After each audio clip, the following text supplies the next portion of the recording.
Welcome to Dolphin Stadium in South Florida as FSN Ohio presents Cincinnati Reds baseball. Tonight, the final of the 8-game road trip. It's the Reds against the Florida Marlins.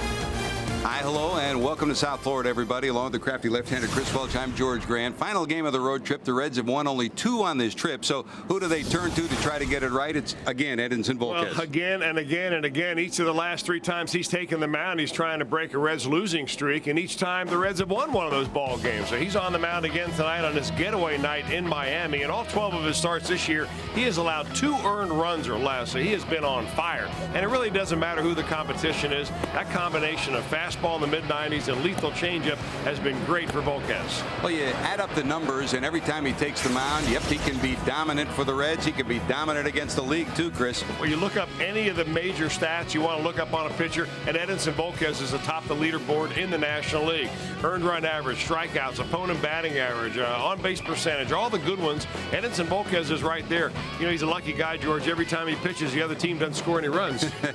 Amen. He has pitched brilliantly for the Reds, and a guy's pitched pretty good for the Florida Marlins so far this year is Mark Hendrickson. He's a veteran of what is a young staff right now. You know, he's a big guy, too. He's 6 feet 9 inches tall, so he gives a little different trajectory on the ball that you expect out of most pitchers. He's not a hard thrower. He can be deceptively fast when he gets the ball up in the zone. But all in all, he's a guy that's pitching way better than his career numbers will tell you. However, the Reds have solved him in the past. Those guys that have faced him a lot have really hit him very well. Gary Harrison Jr., Brandon Phillips especially, along with Adam Dunn. A look at our Jeep pitching matchup. We'll tell you about the diminutive right-hander against the big left-hander. Well, you know, both of these pitchers are ranked in the top 10 in their own team run support. So they both get a lot of runs when they're out there. We'll see tonight which of their team supports the pitcher the best. That's your beep Jeep pitching matchup. Coming up next, we'll take a closer look at Ken Griffey Jr. No, he hasn't gotten number 600, but then again, he hasn't gotten a heck of a lot to swing at on this road trip.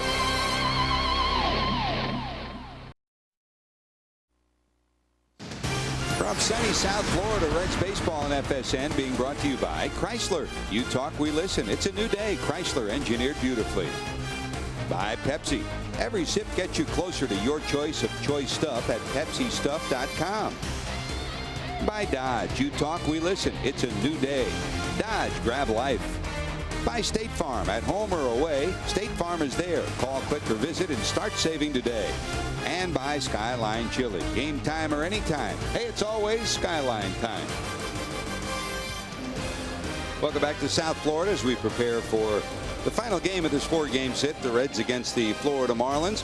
It's kind of an overcast day. Temperatures as usual in the 80s and heating up for Junior as the crowd arrives to hopefully maybe witness history tonight as Ken Griffey Jr. goes for home run number 600. And Chris, when you look at it for Junior, he hasn't had a heck of a lot to swing at in this series or on this road trip. Well, not in this series especially, George. He has been walked 6 times in 3 games in this series, a couple of times intentionally. And when he has hit the ball hard, he hasn't been able to get any air underneath it elevated enough to get it out of the ballpark. So it's going to come sooner or later. But these Marlin pitchers are pitching to Junior trying to get his 600th home run, like he's setting the milestone for maybe the all-time home run mark. It's not the case. He's getting a little frustrated about that, but he's not going to let it bother him. He knows the way it goes, kind of same way when he was approaching number 500. 3 for 7 on this road trip here in the South Florida portion of it. And yep, Ken Griffey Sr. is in town tonight. The family's in tow.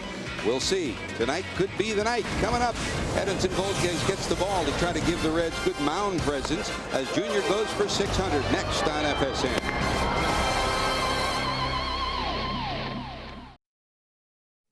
Great to have you with us in South Florida. The last couple of days it was really smoking down here in the South Florida area. Cooled off a little bit today with some clouds hanging over the stadium. Dolphin Stadium used to be Joe Robbie. Now it is Dolphin Stadium, and hopefully soon they'll have their own ballpark here for baseball, and the Florida Marlins will move out of here. They had hoped for a 2012 opening. Now they're looking more logically like 2013. The Reds just hoping for a win on this day as Ken Griffey Jr. is looking for his 600th career homer. Even more importantly, the Reds are looking to end this road trip with a W and head home to take on Tony La Russa and the St. Louis Cardinals.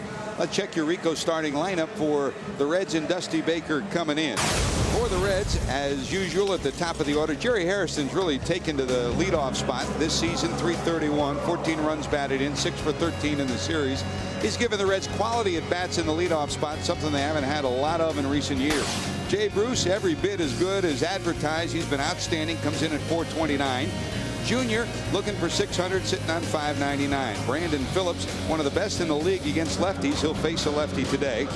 Adam Dunn with 16 homers leads the Reds. Edwin Encarnacion, Joey Votto, Paul Bacco, and Volquez, the pitcher, bats in the 9th spot. That's your Rico starting lineup. And Chris, as we head to Game 3 of the NBA Finals, this guy's a former NBAer, and man, is he tall. I'll tell you what, 6 feet 9 inches of left-handed pitcher out there. One of the taller pitchers around in the history of the major leagues. He's 7-3 this year. He got off to a tremendous start.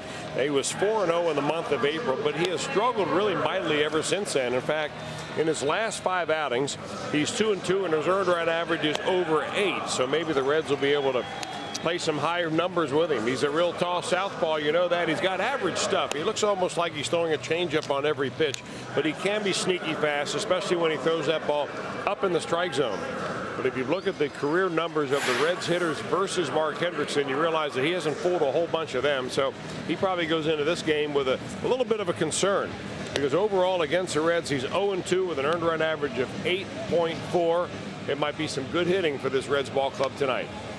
Our Ford defensive alignment has the 40-year-old left fielder still cranking out doubles and homers. Luis Gonzalez, 108 career assists. That's 8th most among active players. You know about the arm operation he had, so he no longer throws real well, but he's a very smart left fielder.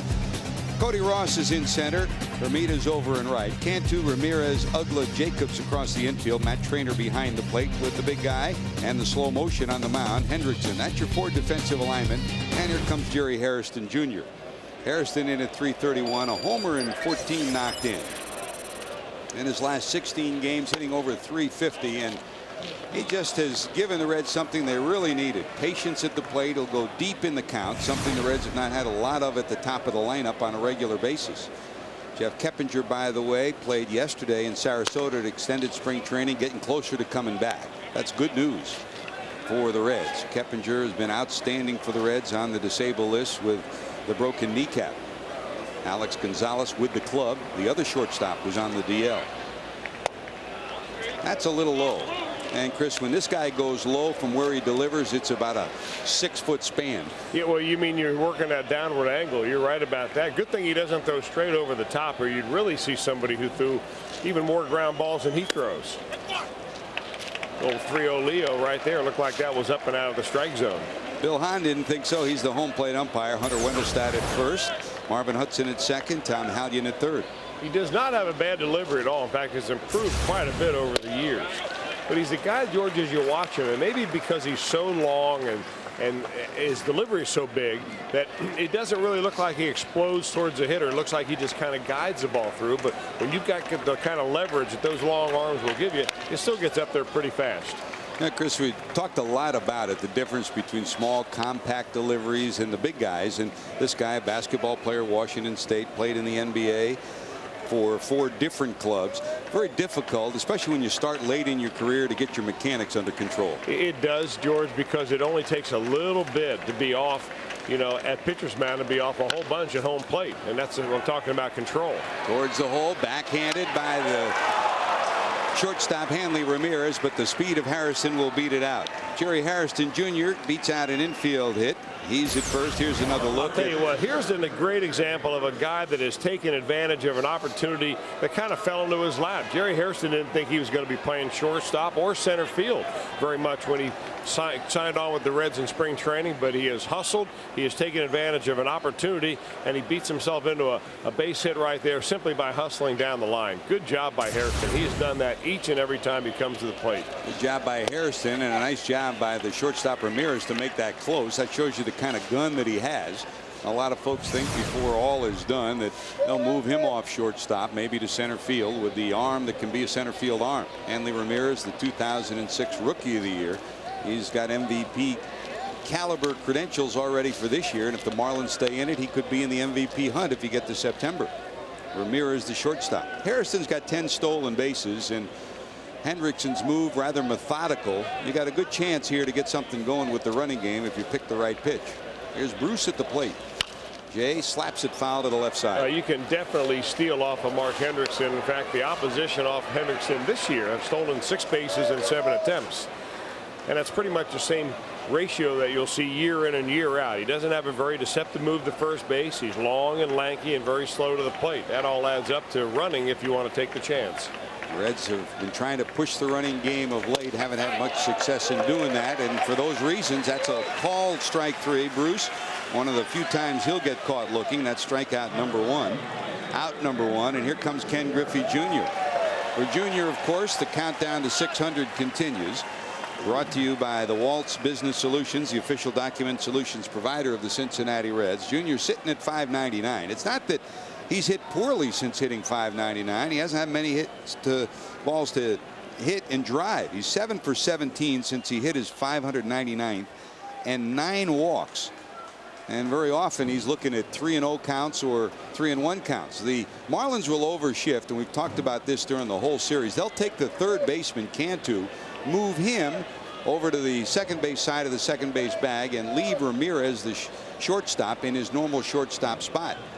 The only other guy we saw do that was Bobby Valentine with Ordonez way back when Valentine was with the Mets. And Freddie Gonzalez says it makes sense for a couple of reasons. First, Cantu's a former second baseman, and secondly, Ramirez, because he's your best infielder, so why not put him in the largest expanse if you're going to overshift? Well, he also doesn't want to have a foot race between whoever's on first base for the Reds, Jerry Harrison, Brandon Phillips, or whoever else, who steals second base and then has to race that player who's covering at shortstop. If it's a third baseman, he doesn't have anywhere that needs the speed that Hanley Ramirez does, so you may not be able to beat him in the bag. So it makes a lot of sense in a lot of different ways, and Freddie Gonzalez recognizes it. Here's Jr. There goes the runner. The throw won't be nearly in time, and it's a stolen base number 11 for Harrison. So after all of that, he steals the base anyways. Now we'll see what the Marlins do, because this really creates a great opportunity to steal third, and the pressure's on Ramirez here. Well, it's not necessarily how big a lead you get off a lanky left-hander like Hendrickson. It's simply picking the right pitch to go on. If he goes home, there's no way the catcher's going to throw you out unless you fall along the path. He goes to first base, it's a different story. There he goes. Here comes the throw to third. Won't even be made.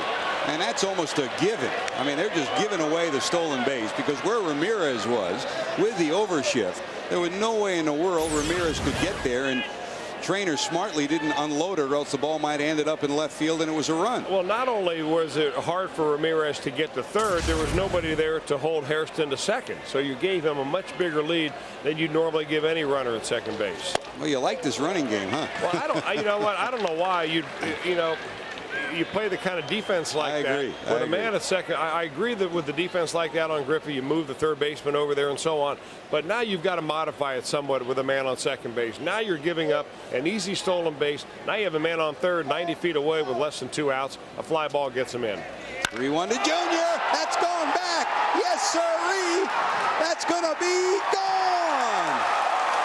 One more step up the ladder to Cooperstown and the Hall of Fame for Ken Griffey Jr. Celebrate, Griffey family. You deserve it. Senior is here. Melissa and the kids are here. There's Melissa and the kids. Brian Goldberg, his agent. Ken Griffey Sr. There's Trey, his son. What a special moment, Chris, and boy, did he leave no doubt about that one. I'll tell you what, George, we've been waiting for it. Junior's been waiting for it. Has not been pitched to with strikes, that is, very much in the last week or so, and he got the first one he saw from Mark Henderson and launched it. Wow, what a great moment, what a great shot, what a great feeling for number 3. The pressure off, and all those fans that have been sitting out in right field for this series finally got rewarded as Ken Griffey Jr. delivers home run number 600 for his career. Yep, they want him to come out, and very seldom does he do it. He did it in St. Louis for 500. He does it here for 600 and gets a standing ovation. There's Melissa. Birdie Griffey, Ken Griffey Jr.'s mom is here. Ken Griffey Sr. is here. What a great moment for a great baseball family and a fellow Chris that can sit back and take a breather for a change. You know, what a testament to longevity, to greatness, to sticking with it, to rehabbing after injuries. 600 home runs. Wow. Here's your look at history. The old hanging breaking ball. He's jumped on a few of those in his day, and one more makes 600. Halfway back, they measured at 413 feet. And more importantly for the Reds, it gives them a 2-0 lead. There's Trey, his son, and boy, Chris looks like he's going by the minute. Trey is like every day you see him, he's almost as tall as his dad. And boy, Ken Griffey Jr. and Melissa can be proud of the way they've raised their kids. And that young man right there, he's got the smile of his dad and his grandfather, and he's got some talent too. Here's Ugla cruising over by the foul line. He'll haul it in. That's the second out of the inning. Here's another look at that 600 swing, Chris. You can look at this swing all day long. Don't hang one in there. Left-handed pitchers have found out that is his second home run this season off left-handers. He previously got Randy Wolf for the Padres, and now he gets Hendrickson, but that's the big one. You know, there's a sigh of relief, and not only among Junior and his family, George, but the whole dugout and the whole Reds traveling party have been waiting to kind of see this number 600 reached. But in the meantime, it's been fun to watch. It's been and to see him climb from here. Hendrickson ties up Dunn inside. No balls and 2 strikes. You saw the essence of the Griffey family celebrate, and you also saw Dusty Baker give him a big hug. Of course, Dusty was there for Henry Aaron's 714th. He was there for Barry Bonds' number 600. He was there for so many major milestones. Sammy Sosa's home run when he managed the Cubs. And there's another one. And now the hunt for the ball goes on, right? Are they sending you out to get that? Well, you know what? There was a little bit of a tussle for the ball out there. While Junior was running around the bases, there were a number of fans out there who were right in the vicinity where that ball went down. I could not tell, even through binoculars, George, who ended up with it. Dunn skies this one into short left center. Who'll take charge?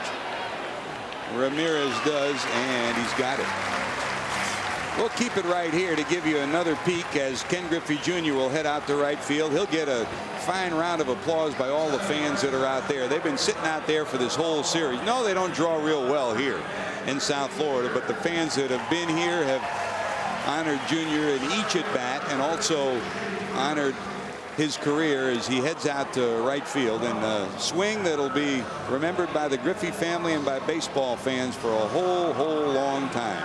And the umpires, I'm sure, are pretty happy about the whole thing too, because they don't have to worry about those special balls for a while anymore.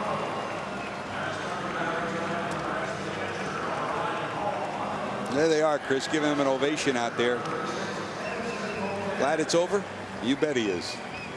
Well, he was talking about it today during batting practice, George, about how he'd like to be pitched to a little bit, and we remarked about it in our open before the ball game began about the number of walks that he has seen in this series. He's walked twice a game in this series, and once intentionally, and they've just been kind of pitching around him, and eventually he's going to get that home run. I was happy to see him hit it. Not necessarily on the road, but I'm certainly glad to see his teammates know that 600 now has been hit, and they can go back to concentrate on winning some baseball games. Now for Ken Griffey Jr., a day he will remember forever. On the 9th of June, 2008, there's the swing, Chris, that puts him on that special list. 600 home runs. Barry Bonds, the all-time home run leader at 762. Henry Aaron 755, the Babe 714, Willie Mays 660, Sammy Sosa 609, and Junior trots around the bases with number 600. Number 1 came back in 1989 when he was a member of the Seattle Mariners against Eric King of the White Sox. And he joins this list, which is pretty special company, huh? I'll tell you what, that is a special list right there. The most recent one we'll remember, Chris, is that day in St. Louis on Father's Day of 2004 against Matt Morris. We went to St. Louis and on day one of the series, Matt Morris, who always gave up a lot of home runs, he said, we went to the clubhouse and he said, look, don't worry about it. He said if he doesn't get it Friday and doesn't get it Saturday, he'll get it off me because I've been giving up home runs to everybody. And as it turned out, he did get number 500. And a credit to the Cardinal fans in St. Louis. They welcomed him as if he were a St. Louis Cardinal on that day, giving him a prolonged standing ovation. So the Reds lead it. That's the most important part of the story. And Griffey hits number 600. And here we go to the bottom of one. Hanley Ramirez, Jeremy Hermida, and Jorge Cantu, 1, 2, and 3. A big exhale from the Reds bench and Reds fans. Here's your Rico starting lineup for Freddie Gonzalez and the Florida Marlins. Ramirez will lead it off. Hermida bats second. Jorge Cantu will hit in the number 3 spot. Mike Jacobs, the first baseman, will hit fourth. Danny Ugla, one of the heaviest hitting infielders in the league, will hit fifth. Gonzalez in the 6th spot. Cody Ross, who won a game in this series with a walk-off homer. Then Trainer, and then Mark Hendrickson, the pitcher, bats in the 9th spot. That's a one hopper down to short. Giannis has it. And downstairs with the Griffey family is Jeff Pecoro. Pick. Thanks a lot, George. Melissa, I know that's been a long time coming. This has to be exciting, especially to be able to hit it in front of all 3 kids here, right? Yes, absolutely. I wish Trey was up here, but I'm sure he's watching from the dugout. Well, so many times when we've seen these home run chases before, Mark McGwire's son was there, Barry Bonds' son, and to have Trey the first one he goes to after he hits the home run, that's got to be special too, isn't it? Absolutely. It's sweet. I'm just glad it's done with now. We can all breathe. My dad got a home run. Are you? Are you happy? Finally? Well, how tough has this been? Obviously, through all the injuries, and it's been such a long time coming to come back and hit it as a Cincinnati Red in the uniform that his father wore too. I know that's special, especially for his dad and Bertie too.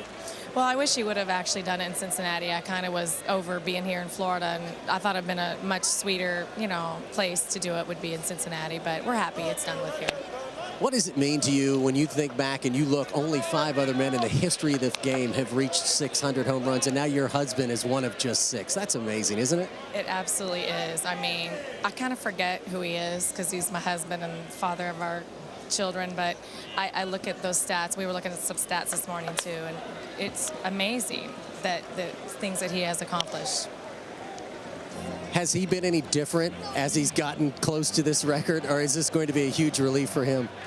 He's not different at all. I mean, it's just another day at the ballpark for him. You know how he is. So I like to think he can breathe easy now and relax and start getting some hits and playing. It's what he really wants to be doing, getting over this hump of 600.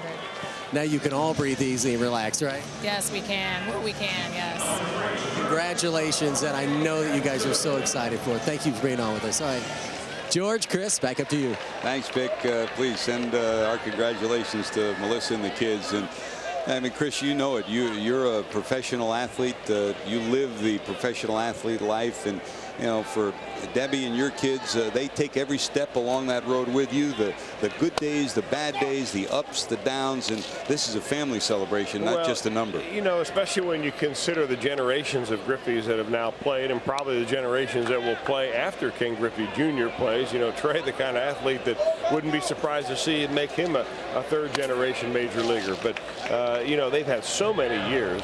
Ken Sr. played, what did he play, 17, 18, 19 years in the major leagues, and Junior in his 20th year. So that's a long, long time to follow the ups and downs of the cycles of a major league athlete. For the most part, though, the Griffeys have had a lot to celebrate about, and it's a great family for baseball, and everybody feels happy that this is done. There's something very special about all of that. Here before the game, Tony Perez was here. We talked about Tony and Eduardo, the joys that they shared. Pete Rose and his son Petey. Of course, tomorrow we'll get to see the Cardinals, Dave Duncan and his sons that are playing professional baseball. It's a family story, yes, and for the Griffeys, it's a story that reaches another milestone number and another step along the long road to Cooperstown, where he will head 5 years after he retires. Here we go to the second, 2-0 Reds.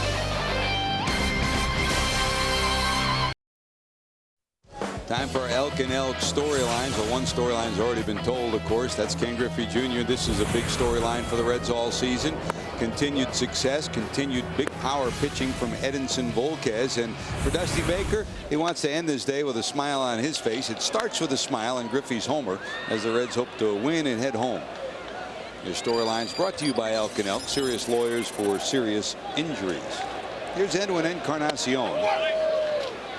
The Reds a little bit tentative 2 days ago, thinking that he may have been an injury bug biter because he got clipped on the elbow by a pitch and left the ball game, iced it, took a day off, and then was back in the lineup yesterday. Broken bat, bloop into left. Here comes Gonzalez. Luis there, off his glove. He'll drop it. Encarnacion rounds first. He'll head to second and will cruise into second base. Long run for Gonzalez. It looked like it just hit the heel of the glove right by the palm and just popped right out. So Gonzo's on second. That'll go as an error on Gonzalez, and Edwin is in scoring position. You know, Luis Gonzalez is such a sure-handed outfielder that he can probably count on one hand the amount of times that this has happened to him through his long major league career. 43 years old, and the ball just looks like it gets him right in the middle of the glove. George, get the goat head out of that glove. So a runner in scoring position, and here comes Votto. Joey, who's been a bit under the weather of late with a touch of the flu bug, still in the lineup, won't take a day off. Punched out 4 times yesterday. Back in the lineup today.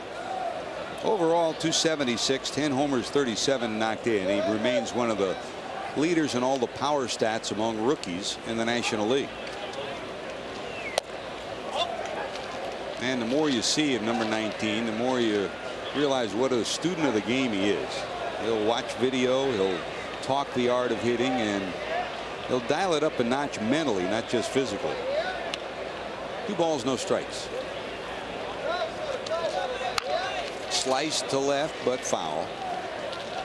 And I think more than anything, when you look at the 2 youngest Reds, Joey Votto and Jay Bruce, what's impressed us, Chris, is not their athletic ability, but their work ethic and the way they approach their jobs. Well, that's what it takes. I mean, there's a lot of guys with very similar athletic ability at the major league level, and it's those guys that are able to slow the game down on a consistent basis. And it takes hard work to be able to do that. You've got to go up there confident. You've got to go up there, you know, with an idea and a game plan and follow that game plan out. And it's a lot harder for a rookie, a guy that has not been around very much.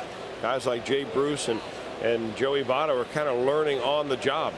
But it's a pleasure to watch them grow. Both these guys can be just stud players down the road. 2 balls, 2 strikes. Oh, that got him right on the hand. Ouch. Square on the top of the hand, and he'll trot down to first. So Votto hit by a pitch. Billy Hatcher will check him out down at first. Got him square on the top of the hand.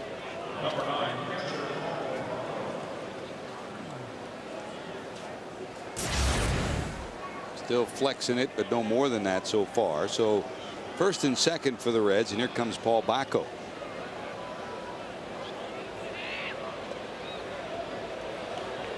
Bacco been a great handler of Reds pitching so far this year. And yep, he struggled against lefties. He comes in only 196 against left-handers, but from day one of spring training, he, with David Ross on the disabled list in March, he latched on to the 2 youngsters, Edinson Volquez and Johnny Cueto, and really helped them so much in their development. And that's why he's in there tonight. Well, I think if you had as an alternative to Paul Bacco, a juggernaut of an offensive catcher, that you'd see him in there a lot more against left-handed pitching. But the fact is that it's just not the case. David Ross has not exactly torn the cover off the ball. Neither has Javier Valentin from the right side. So when all else is even, go with the guy that's going to give you the best effort behind the plate. Well, how about this for helping your pitcher? That's a big-time blast, number 5 for Bacco. It's a 3-run home run, and he rewards Dusty Baker for giving him the nod today with a 3-run shot. And the Reds, finding some offense early today, take a 5-0 lead here in the second inning. No doubt about this one.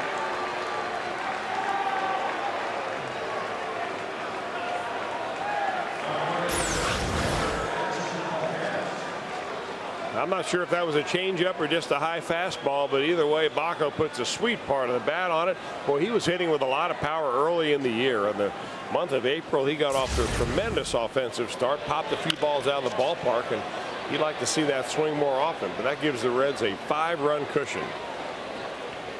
For the guy who steps into the batter's box, Edinson Volquez. So the two big guys, Bacco and Griffey. Griffey hits number 600, and Bacco gets number 5 on the year. Edinson's already taken the pressure off himself. He's got 2 hits and 26 at bats. He and Cueto have pitched well, and they both have taken care of business. Each one of them has gotten their first major league hit and also their first major league run batted in.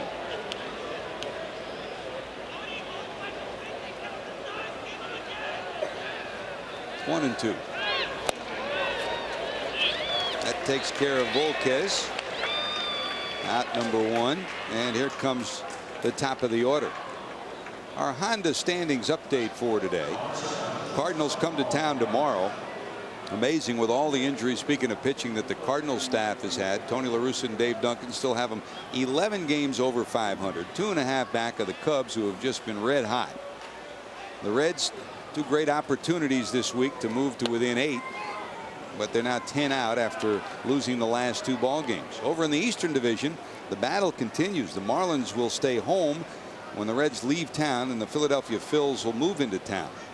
Philadelphia, 13 games over 500. We just had a dose of Jimmy Rollins, Chase Utley, and Ryan Howard this past week, Chris, and they're getting ready for it here too. Big time hitters.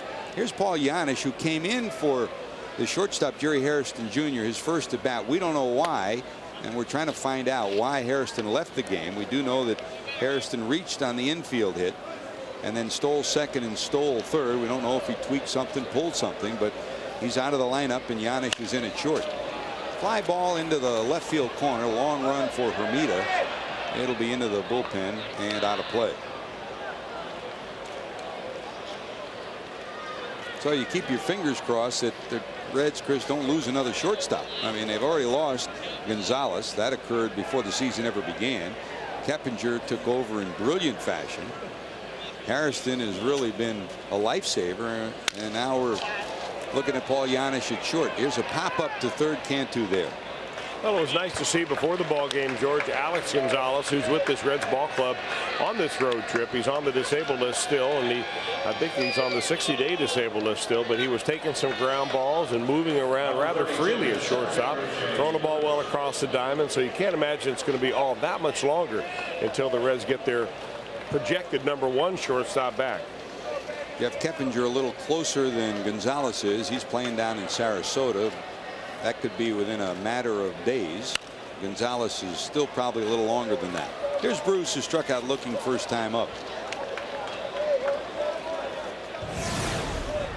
We talked about it earlier that the Reds had pretty good numbers on Mark Hendrickson, and so far that's proven to be true. Harrison was 7 for 15 coming in, and he had a base hit. Griffey, before his homer, was 5 for 8 and a homer against Hendrickson, so make it 6 for 9 and 2 homers. And don't you know that the opposing pitcher, he may not know those numbers exactly, but he'll see that lineup and he'll say, geez, I can't believe they went out and got Hairston. That guy kills me.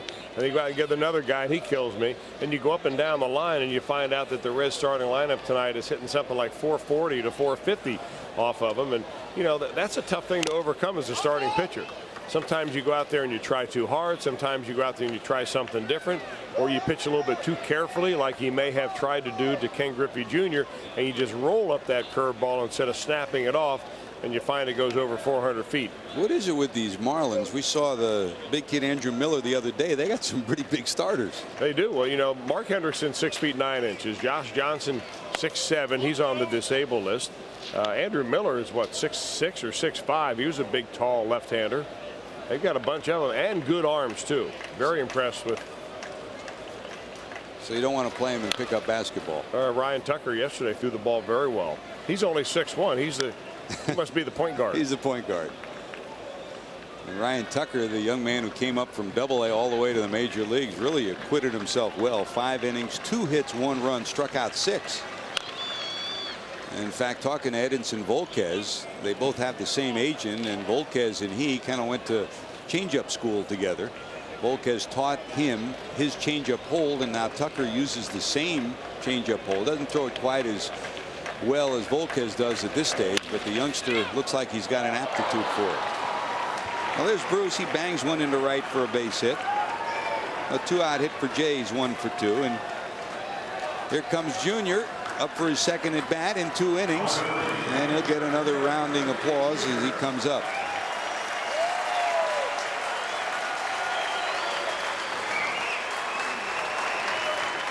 The homer for Jr. is 7th of the year and number 600 for his career.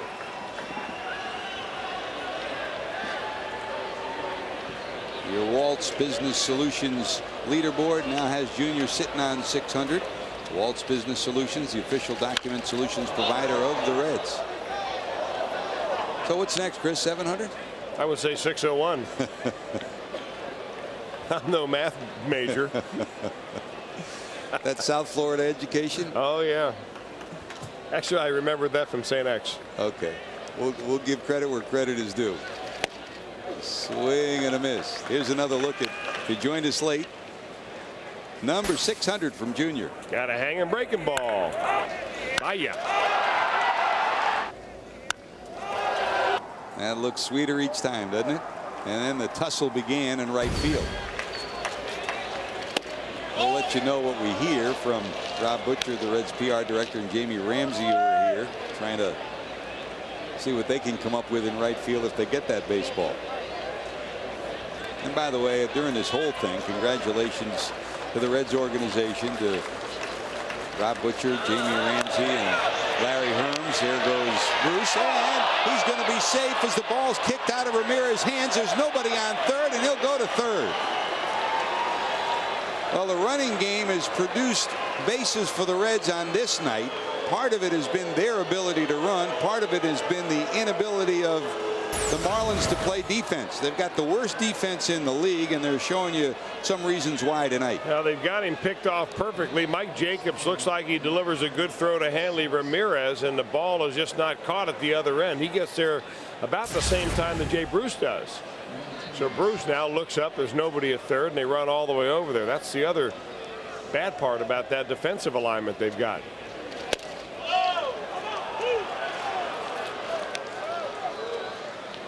So even though he gets to third, it'll go as a caught stealing and an E6. So don't credit Bruce with a stolen base on that. He would have had his third, but he is sitting on third with 2 outs here in the second inning.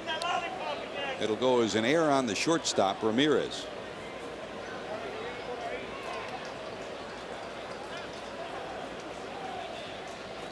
Marlins were last in the league in defense last year. They're last in defense again this year. And Freddie Gonzalez, their manager, each of the days when they've had batting practice, one day with the rain we didn't have it, for their home games, they're out taking infield practice to try to refine a defense that's been very porous.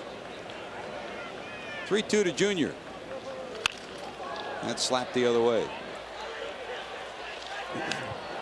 You know, interesting the way you break down Ken Griffey Jr.'s home runs. We've talked about all the different pitchers. Well, this is how his home runs lifetime break down about his first, second, third, and then fourth plus time at bat in a ball game. Obviously, the most of them have been hit his first time up, like the home run he hit off Hendrickson tonight.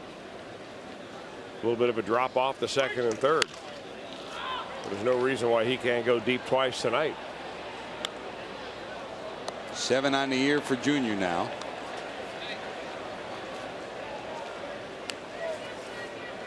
Sitting in the other dugout is Jim Presley, the hitting instructor, and there's his son Trey watching again. Jim Presley, the hitting instructor for the Florida Marlins, was a teammate of Junior's when he first came up in Seattle. That's a swing and a miss. Junior's retired this time, but not before he delivers and Baco delivers. Homers in the first and second innings have given the Reds a 5-0 lead.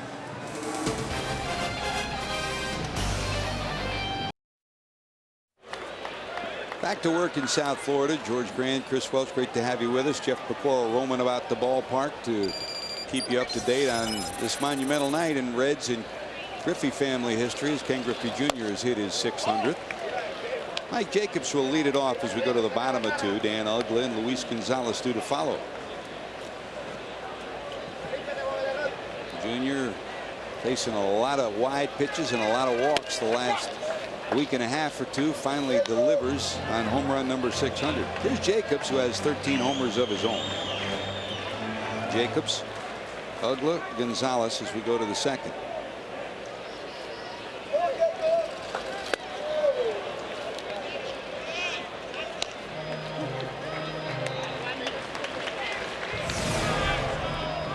And Chris, we talk about where the Marlins are right now, and you know, we've mentioned it in this series, but they do hope to get Josh Johnson back in the starting rotation. They also hope to get Anibal Sanchez back. If they do in the second half, that would really bolster their rotation. And they also hope to get Willingham back, and that would give them big time power in the lineup. It really would, George. You're missing big time players when you've got the kind of small payroll the Marlins do, and you have some of your leaders. And Johnson's a leader on the pitching staff, and Willingham certainly give you a lot of power in the lineup as well. But they're only 3.5 games behind the Philadelphia Phillies. Both those teams are very hot right now. The Phillies are already in town for a series that'll begin tomorrow, so they've got a chance to make some damage here if they can get on top of the Phillies.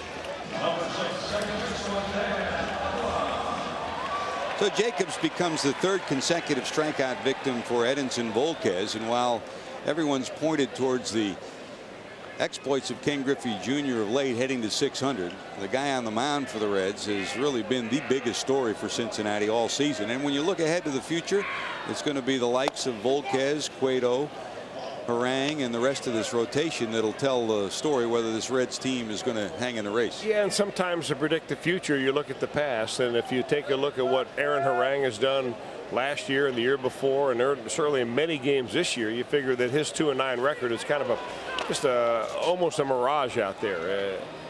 But what you can also look back at as what Edinson Volquez has done this year. For instance, this is his 2nd time pitching against the Florida Marlins. First time he went out and he really whipped them up pretty good. 6 innings of 1-run baseball. He struck out 5.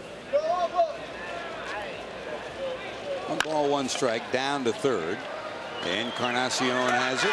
A bullet across the infield, and there's 2 away. Here comes Luis Gonzalez, and here's a treat for you. Commemorate one of the greatest accomplishments in baseball history with this officially licensed Louisville Slugger Ken Griffey Jr. 600 home run bat. The bat measures 34 inches, beautifully laser engraved. Is the same Louisville Slugger bat that Jr. uses. Each bat individually numbered and limited to 5,000. Log on to www.bigtimebat.com or call 1-866-280-BATS. The bats sell for $129.95 plus shipping, and there is a 30-day money-back guarantee. Sitting ready to go, and they're on their way out the door already. Number 600 for Junior. You got to get a Chris Welsh autograph on the mound, game-used glove. There's a bouncer. Still using it. Volquez cruised 6 up, 6 down through 2.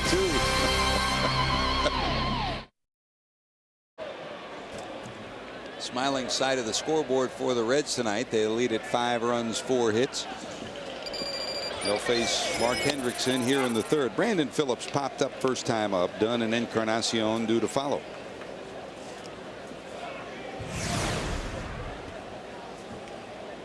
If you face a lefty, you want this guy in the lineup. 338 on the season against lefties, 240 against righties. He's last 2 years been one of the best hitters in the league against left-handed pitching. For Phillips, who comes in with 11 home runs, he's been in a bit of a funk of late. Now Chris hitting in the number 4 spot. There's a shot. Pretty good tag, left center field. Is it going to have enough? It's going to be gone.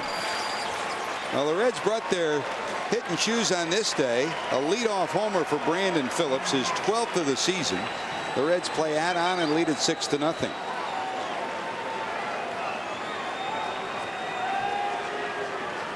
Well, they have been in a little bit of a funk, George. He picked up 3 hits the first night of this 4-game series, but since that time, he's been rather quiet with the bat until right now. A high fastball on the outer part of the plate, rocketed out of here by Brandon Phillips. Reds playing long ball tonight. They're dialing 8 here in Miami. Coming into tonight, the Marlins had moved into the #1 spot in homers in the league after yesterday with 94, ahead of the Philadelphia Phils. The Reds were third with 70, so the 3 gives them 73 for the senior.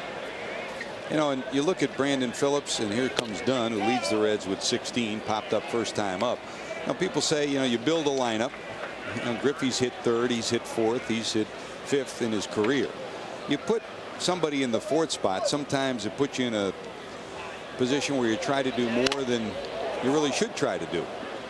Well, you know, the problem is that the way this Reds lineup is laid out, I mean, your big home run hitters in this lineup are Griffey, Dunn, and then Jay Bruce and Joey Votto from the left side. And you've got Brandon Phillips from the right side to try to break him up. Maybe Edwin Encarnacion, but they really expected and need more out of Encarnacion than what he's given them so far. And they really need more out of Phillips as well. And, you know, until they find a better #4 hitter, Dusty Baker's very reluctant to putting all the left-handers in a row. That way you feed into the strength of a team that has a couple of pretty good left-handed relievers, and they can bring one guy in, face 3 hitters, instead of having to, you know, to mix them up against lefties and righties. So it's more of a way that the lineup is laid out than anything else. 1-2 to Dunn, misses, 2 balls, 2 strikes.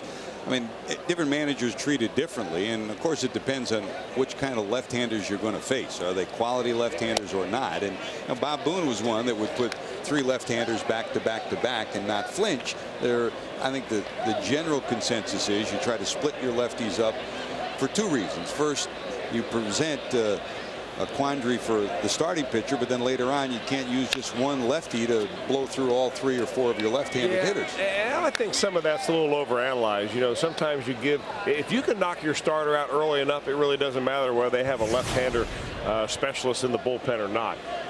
As a pitcher, I always would hate to face 3 right-handers in a row that were all very good hitters, because they would be different one by one, and they give you a little different problems each time up there. To have a left-hander in between, me being a left-handed pitcher, would help. It almost give me a hitter off before I had to go back and get a tough right-hander out. So, you know, there are different ways to look at it for certain, but since now starters only go 5 or 6 innings at the most, and bullpens play such a big part in every ball game, I think that's why you give more thought to how your lineup lays out with regard to the other team's bullpen. And traditionally, the best managers, for that matter, the best teams, you know, Jim Leland, Tony La Russa would love to have 3 lefties if they could get them. But more often than not, you can't get 3 quality lefties. You're lucky to have 1 these days. No balls, 1 strike. That's wide to Edwin Encarnacion. As Dunn strikes out, he's 0 for 2. Edwin reached on the error by the left fielder Gonzalez to lead off the second. An error, a hit batter, and a homer by Bacco produced 3 runs in the second after Griffey's homer gave the Reds a 2-0 lead in the first. And again, still no word from the Reds clubhouse on the status of Jerry Hairston Jr. As soon as we do hear something, we'll pass it on to you. He left the game after leading off with a base hit, stealing 2 bases and scoring on the Griffey homer. He did not go out defensively in the bottom of the first inning. Yanish did.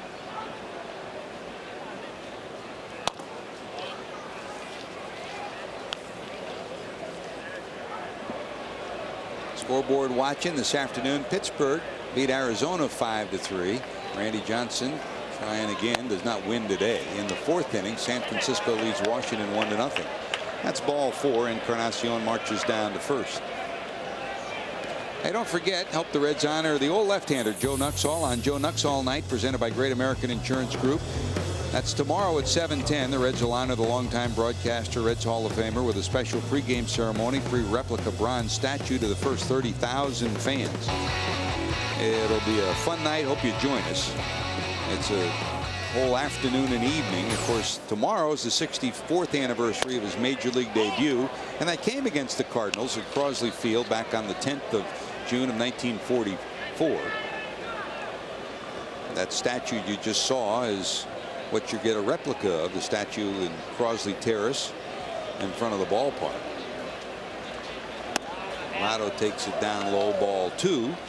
And before that, the city of Cincinnati and Hamilton County will rename the portion of Main Street in front of the Reds Hall of Fame and Museum Joe Nuxhall Way. Nuxie, who passed away this offseason, still very much with us every single day we come to the park. And it's apropos that the Cardinals are in town for this anniversary. Always great when we go to St. Louis. Red Chainlinks doesn't travel with the team anymore, but he's always in uniform in St. Louis. And when Nuxie was on the road, they'd always get together and chew the fat for a while and tell some stories. Red was there when Nuxie made his debut. So was Stan Musial, of course. Musial had a hit off Nuxie, the big hit of the inning. That's back-to-back walks. But a great deal of respect and love. Here comes Mark Wiley, the pitching coach, out to talk to Hendrickson with the fans and another sparse crowd here. They had 12,000 yesterday, and it looks like about the same number today. Wiley trying to bide some time as they get a righty up in the bullpen starting to loosen. And gives us a chance to remind you that McCluskey Chevrolet, one easy number, now two great locations. I-75 at Galbraith Road, I-71 in the King's Auto Mall.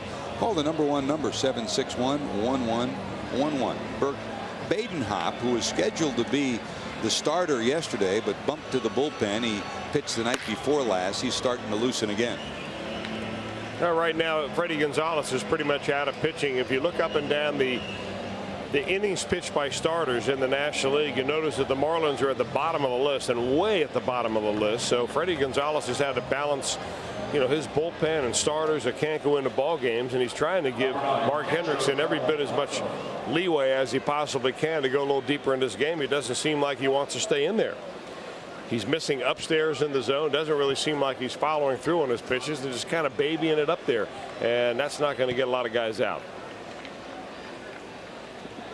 2 on 1 out, and here comes Paul Bacco, who homered his first time up. His second homer of the year off a lefty, his 5th homer of the season.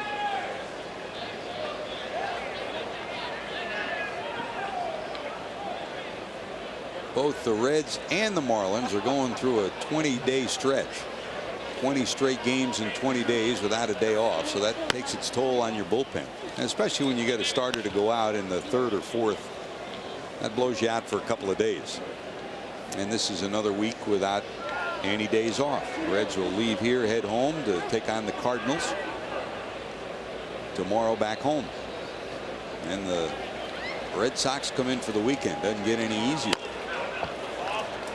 And by the way, the rotation, the way it looks right now, tomorrow Homer Bailey against Mitchell Boggs. Johnny Cueto against Braden Looper.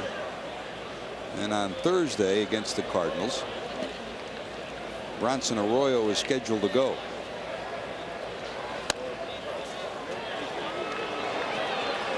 And how about this? He walks the bases loaded in the 3rd. Out comes Gonzalez, and that'll be it for the big tall left-hander Mark Hendrickson today. Hendrickson will exit. Gonzalez has had to make this trip too often and too early of late. The Reds 6 runs and 5 hits, and the 3 base runners are his responsibility. Badenhop on his way in, and while the pitching change takes place, it's time for our Skyline Chili call to the bullpen. You're watching Reds baseball on FSN.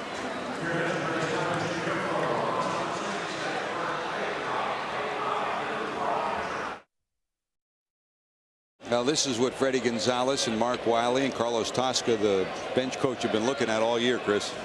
Trying to figure out how to get somebody other than the relievers to pitch, and when you have to go to your bullpen that much, you're going to overexpose middle relievers, especially on a ball club that has a relatively small payroll. That's where teams will first begin to save money. They'll bring up youngsters, and they'll bring up 4A type players to pitch in middle relief and not paying very much money. So that's where their first cost savings go. And when you start having to send them out there in the 3rd and 4th inning of a major league ball game, you're going to overexpose them. Not necessarily the case with this young man. Burke Badenhop has made most of his appearances as a starter.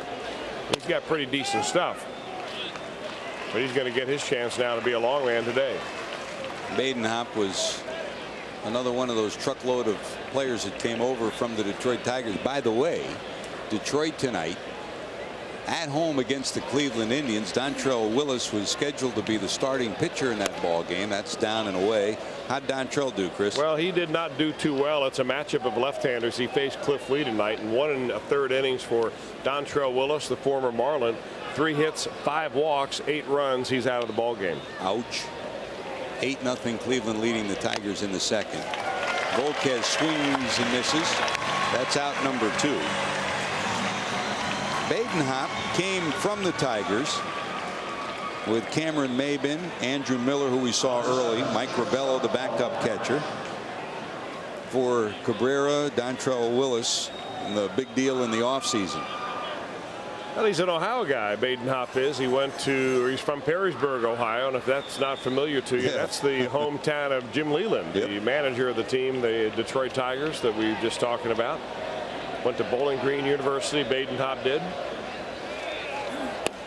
Badenhop was planning to be the starter yesterday until the day before yesterday, when he got called upon to be the late inning reliever. They ran out of relievers. He came in. The Marlins had already planned to bring the youngster Ryan Tucker up, so Badenhop back in the bullpen and hoping for another chance to start again. 1 ball and 1 strike. Got a chance to show what he can do here. Here's Giannis, and we finally do get word from the Reds clubhouse that Jerry Hairston Jr. left with a jammed left thumb. Probably occurred when he slid into either second or third. One of the two. He stole 2 bases. So if we hear anything more, we'll let you know. But he exited the game after scoring on the home run by Griffey, and Giannis came into the game at that point. 2 balls, 1 strike to Giannis, who popped up his lone at bat, 0 for 1.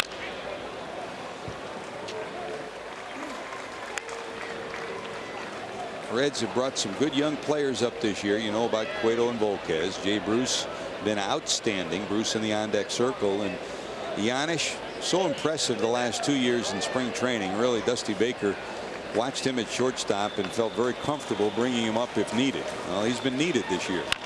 There's a bouncer over the mound. Here comes Ramirez. Quick flip makes the play for the final out of the inning. The Reds will strand 3 in the 3rd, but a leadoff homer by Brandon Phillips gives them a 6-0 lead.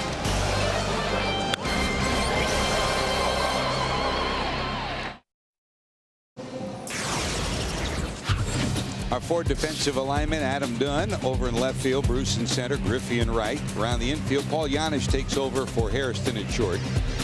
Votto and Encarnacion at the corners, and Baco behind the plate. That is our 4 defensive alignment for tonight. Oh, while the Reds have been batting around, we're still, as we go to the bottom of the 3rd, 6 up, 6 down for the Florida Marlins.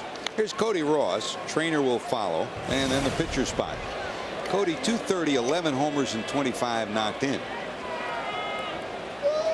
2 of those 11 homers have been big dents in the Reds this year. 1 in May in Cincinnati, and of course the walk-off homer here off Francisco Cordero.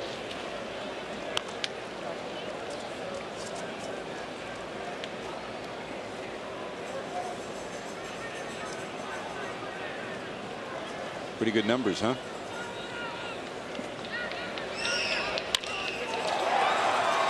Lofted to left. Dunn is here. The one thing, Chris, we've known since you first saw Cody Ross, he can hit a fastball. And he can hit a high fastball, George. And we've been saying this in every series that we play against the Marlins.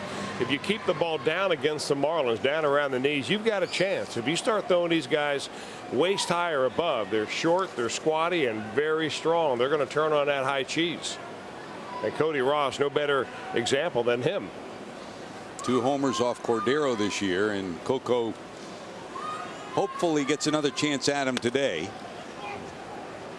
Well, that means the Reds would have to relinquish a little bit of a 6-run lead. You're going to bring the closer in. Put it this way. Let's give him a day off. Hopeful before the day started that he got another chance at him. Now he'll take the 6-0 lead and get on the bus and head home. You want to see more gray hair on Dusty's head? No, thank you. And more sleepless nights. Here's Trainer in at 268, a homer, 12 knocked in. And you talk so much about it when you're a manager. First you're a player, then you're a manager, and you lose a job, and you, like Dusty went into television, Joe Torre went into television, Jack McKeon went into retirement. Then you come back and you manage again. Here's the 0-2 to Trainer. And I remember sitting with Joe Torre after he came back after his first win in St. Louis, after he was a broadcaster in Anaheim. And he said, this is what I remember. What I remember fondly, the feeling when you win. But what you remember all too often is that agony, just like we talked about Jim McKay yesterday, you know, the agony of defeat. When you're a manager and you lose, you're up half the night replaying the game. Your stomach churns, you don't want to eat. And whether you're Dusty Baker or Joe Torre or whoever, you go through that. 2-2. Well, you know why? Because you're the one that's going to be held accountable. It's a lot easier to fire the manager than it is to fire the 25 players you have. So, you know, you're always thinking, if you're a manager, that there's something different that you could have done. You know, unless you get a blowout where your starting pitcher just gets hammered from the first inning on, you really have no chance. But there's always a couple of moves that managers look back on and say, boy, if I had done this instead of that, would it have been a different outcome? That's ball 4 to Trainer on the 3-2 pitch. It squirts away from Bacco, but he'll stop it first. Hey, the Best Sports Show Period, the greatest nightly sports show on TV. Tonight, the Best Sports Show Period delivers the first installment of the most electrifying fights in the history of Pride Fighting.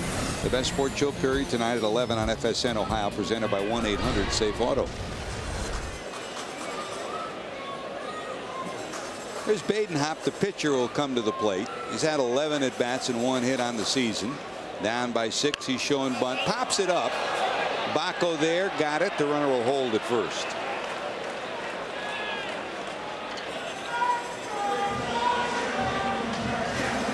And one of the things that puts gray hairs on managers' head and makes their stomachs churn, the inability to get down a sacrifice bunt. Well, I mean, you know, you hurt yourself when you're a pitcher and you can't do that, George. You pop it up and make an easy out like that. That's something that managers, you don't even have to be told anything on the way back to the dugout. The problem is the manager is always standing right by the bat rack.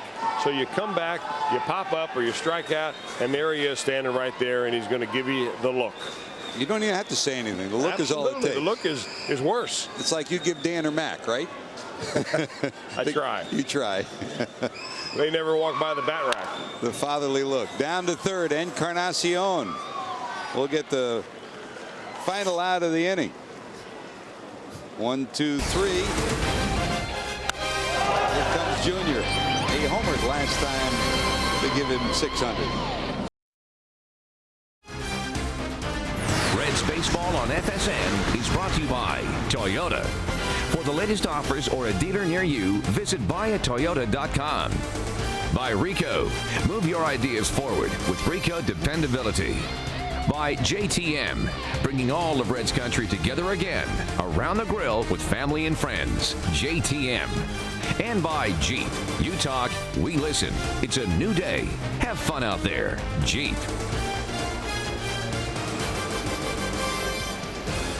Beautiful, sunny and humid South Florida, where the Reds tonight have 6 runs on 5 hits, lead at 6-0. Here's Jay Bruce. Struck out and lined a base hit to right. 1 for 2.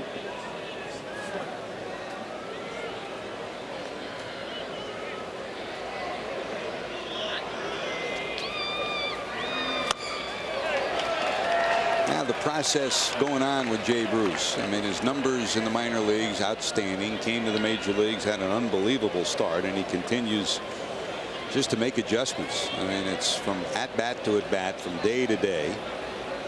He'll do the normal things, but he'll look at video, he'll talk with Brooke Jacoby, the hitting coach, and he'll have a feel for who he's facing each night. I mean, they're doing the normal things. There's a shot to right. Hauled in by Hermida. Already, Chris, in the last 2 weeks, we've seen him bust him inside. We've seen breaking balls. We've seen everything. 1 away. Here comes Junior, and here's another look at number 600, his first time up. Oh, those hanging breaking balls, those are the kind that make sweet dreams for sluggers. And Ken Griffey Jr. no exception. That is home run number 600, a bomb that was a no question shot coming off the bat right in the first inning.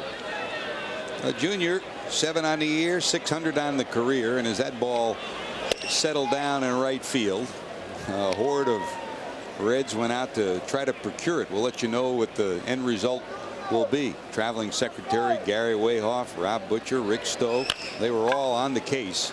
We'll see what they come up with. Badenhop has it, and they nip Junior by a step. 2 away. Here comes Brandon Phillips, 1 for 2, a homer. Milestone home runs, number 1 with Seattle against the White Sox in '89. Number 100 against Billy Brewer of Kansas City in '93. Number 200 came in 1996 against Von Eshelman. And number 300 came against Jose Mesa of the Indians on April the 13th of '98.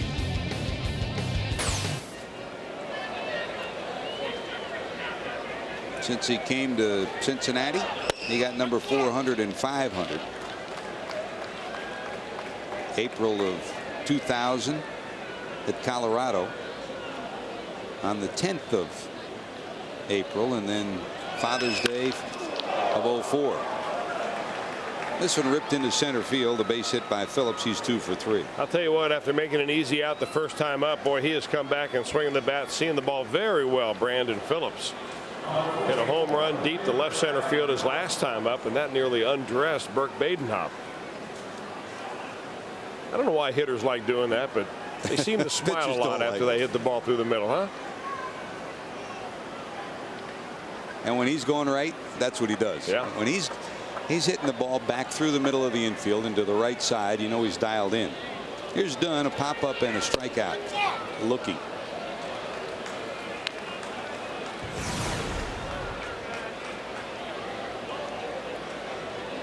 You talked about it earlier for the Florida Marlins. The question will be, once the pitching gets healthy, when Johnson comes back and Anibal Sanchez comes back, you know, how do you keep the core of your lineup together? They've already done part of that. Freddie Gonzalez and the Marlins, the ownership here signing Hanley Ramirez to a long-term deal. And for the Reds, the question will be for 2009, is Adam Dunn part of that core? Is Ken Griffey Jr. part of that core? Well, if he's part of the core, George, you got to figure that about this time next year, Adam Dunn will be looking at hitting, if he keeps on the current pace, somewhere in the neighborhood of, I mean, he'll be around 300 home runs this time next year, maybe a little bit later in the year, earlier in the year, depending on how hot he gets between now and the end of the season. And here's a guy that on a typical year in which he plays, and he plays a lot of ball games every year, he'll hit you 40 home runs and drive in right around 100. They mark it down. 40 homers, 100 runs knocked in, but the 100 runs scored, 100 walks. But the question you ask yourself, if you're an executive in the front office of baseball, all right, 40 home runs and 100 runs batted in. Should a guy that hits 40 home runs drive in more than 100 runs batted in every year? And what do you have to pay to get that kind of production? You know pretty much what you have with Dunn, but the intangible that Dunn brings you is the fact that his on-base percentage is always among the leaders in the league. He's always up around, 380, 390 in his on-base percentage, something that a lot of sluggers don't have. And the one thing that has improved markedly, he was always 1, 2, or 3 in strikeouts. This year isn't even in the top 10 in strikeouts. He's cut down those numbers. 3 balls, 2 strikes. Phillips off first with 2 away. He's running. There's a swing and a miss on this night. Dunn strikes out twice. Reds strand a runner. They still lead at 6-0. Here we go to the bottom of 4. Hermida will lead it off. Our Rich Coke Jam of the Night, our Aflac trivia question. Who are the 4 players born in Florida with 400 or more career home runs? 4 players born in Florida with 400 or more career home runs. That's a good question. Good job, Kopi. Now, you were born in Delaware, so we know you're not on the list. I'm not sure where to begin on that.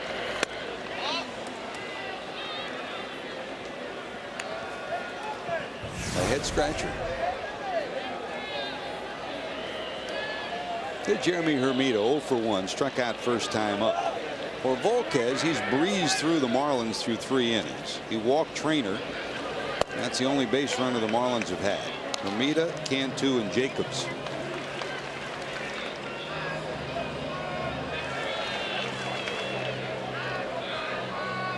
Jeremy 1 for 2 in his career before tonight against Volquez. That came in their confrontation back in the month of May in Cincinnati.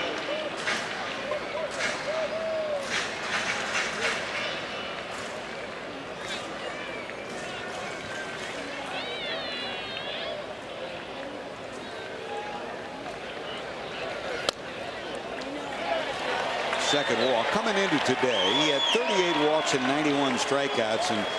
And Chris, if you look at his record prior to this year, the only chink in the armor, really, when you look at it, he would tend to walk 4 or 5, sometimes 6 in a ball game. Well, you're not going to reduce that number overnight, but it's something that you think down the road that Volquez's control will get a little bit better, and he'll feel more comfortable throwing with a 90% effort pitch rather than that fastball full out.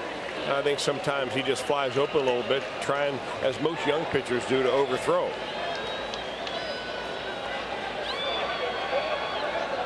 Got a leadoff hitter on in the 4th. Here's Cantu, who struck out swinging first time up.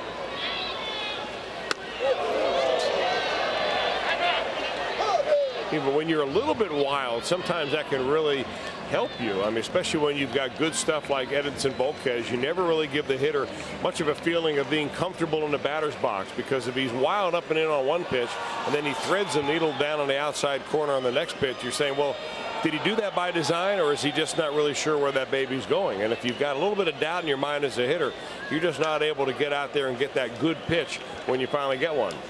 Effectively wild, huh? That's the way you say it. Volquez to the stretch. Ramita's short lead.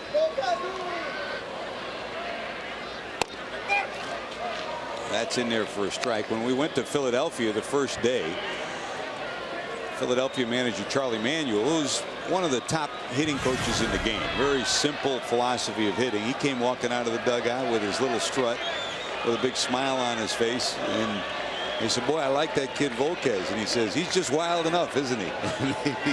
Hitters know that. Just to get your feet moving a little bit in the box. Cantu waves at that one.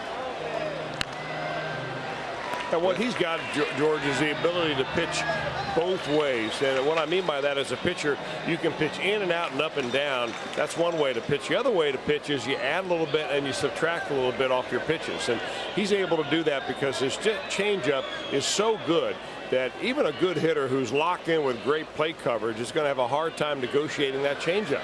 Sometimes you'll guess and guess right, but normally you're going to be way out in front.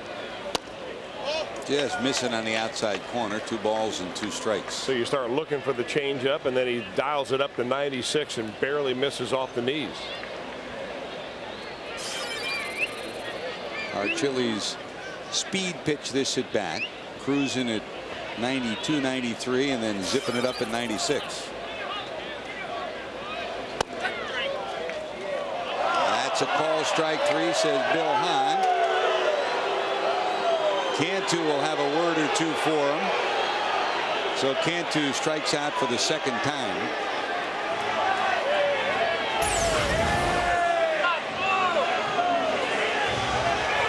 Cantu thinks it's too low, and it may have been a hair too low. The bottom of the strike zone, of course, is the hollow of the knees, and if you're able to freeze frame that as it went across the plate, you see why Jorge Cantu's got an issue with Bill Hahn's lower part of the strike zone.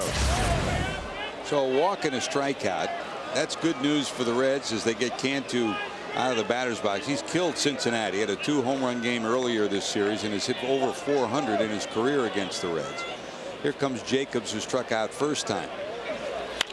Well, some bad news for the Reds from a standpoint of the Reds. So let's take a look at the pitch again. There it is, Chris. Now that's about where it is over the plate, and here is the bottom of the strike zone right here. If you want to look at it, it's right about here.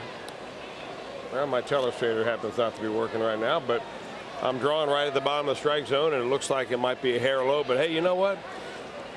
I never see hitters complain when they get that pitch called a ball that looks like a marginal strike. All right. It's the pitchers union talking again. You know, and another thing.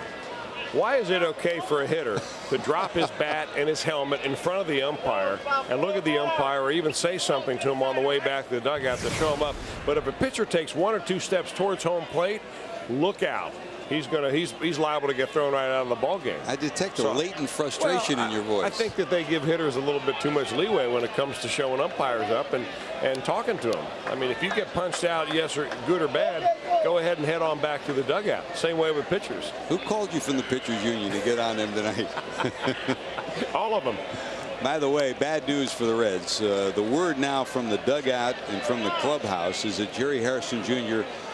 has a fractured left thumb. That's not good. Not good at all, especially in light of the way he's been playing, which has been tremendous, and also in light of the fact the Reds have already lost Alex Gonzalez, and then after that, Jeff Keppinger. That's a fly ball into center. Here comes Bruce, long run. He'll get there and haul it in. Let's go back, and our guys down in the truck have been looking for any telltale signs of what might have happened to Jerry Harrison. Take a look. He's coming into second base when he stole second. And watch the left hand and watch the foot as he comes into the bag. Right there, he makes contact. And we're not positive, but it appears that was where the injury to the thumb occurred as he hit Dan Uggla's, or that's Cantu. He hit Cantu's left foot. So it's a fractured left thumb. So obviously he's heading to the disabled list, and the Reds have another shortstop down. What a horrible turn of events for the Reds, and for him too, because he has played so brilliantly this year after really almost being out of baseball with his back troubles last year. He worked so hard in the offseason to come back, and he's been a spark plug for the Reds. So it's another twist and turn for Dusty Baker in this 2008 season. Well, they're going to have to replace Jerry Harrison on this roster. You're not going to keep a guy on the active roster with a broken thumb, so he'll go probably on the disabled list, and they're going to look down in Louisville to find somebody. If they can't find somebody who is ready to play on the 40-man roster, that's when it really may present some problems to the Reds having this many injuries. You have to drop a guy off the 40 to be able to put another guy, a non-roster player, back on. Here's Uggla, who bounced out first time up with 2 away and the runner on first.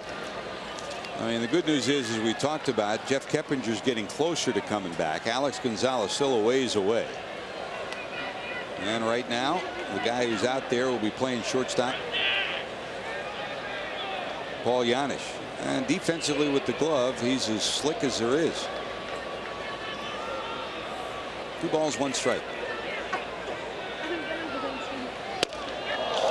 Boy, did he lock him up with that. Man.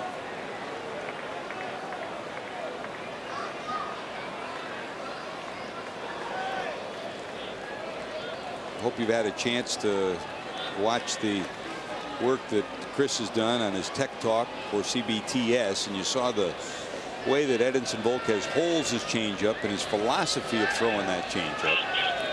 Here's the 2-2. And there it is. How about that? Way out in front, swing and a miss. 3 strikeouts after the walk. Reds lead at 6-0 as we head to the 5th.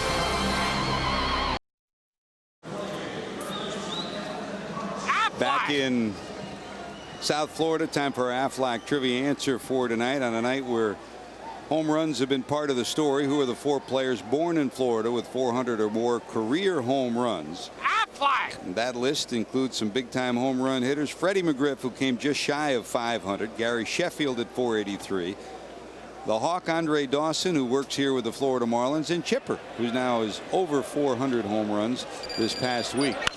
Here's Edwin Encarnacion, and when we talk about working with the Florida Marlins, Andre Dawson, and in my mind, he's a Hall of Famer. He played the game like a Hall of Famer, and this guy next to us is a Hall of Famer, a Reds Hall of Famer, a National Hall of Famer, Tony Perez. Tony, great to be with you again. Good to see you down here. Nice to see you, George, and nice to meet you.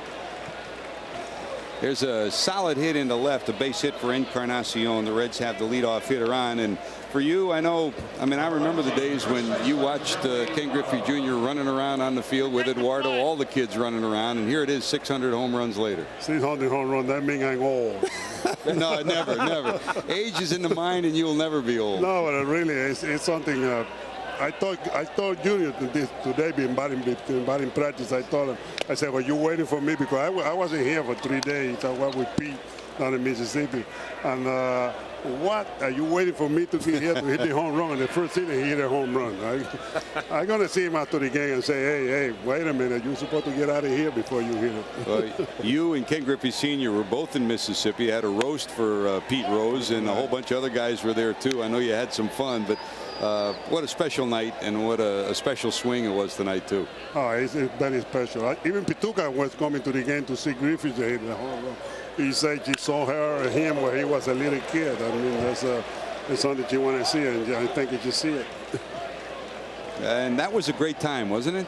Yeah, that was a great time. When he hit the home run. He hit against us, but he hit it. When they were all kids, I mean, it was so special. Oh, yeah. When Eduardo and Victor, my son, and Pete Rush Jr., Petey, and McRae here, they all running around. And, how does Sparky like that? Well, Sparky doesn't like it much, but even Bernie, because they stole all the gums, you know. It's funny you should say that. We had Eduardo on when we were in New York during a rain delay. He sat with us for a while, and he said, and I said, what do you remember most about those days? He said, I remember sticking my hand and taking all the gum and putting it in my pocket. Right. That's what they did. Bernie was running around looking for those gums. Bernie Stowe, the Stowe family dynasty. Bernie Stowe, now Mark Stowe, and Rick Stowe as well. There's a shot to second. They won't turn the double play, so both runners will be safe.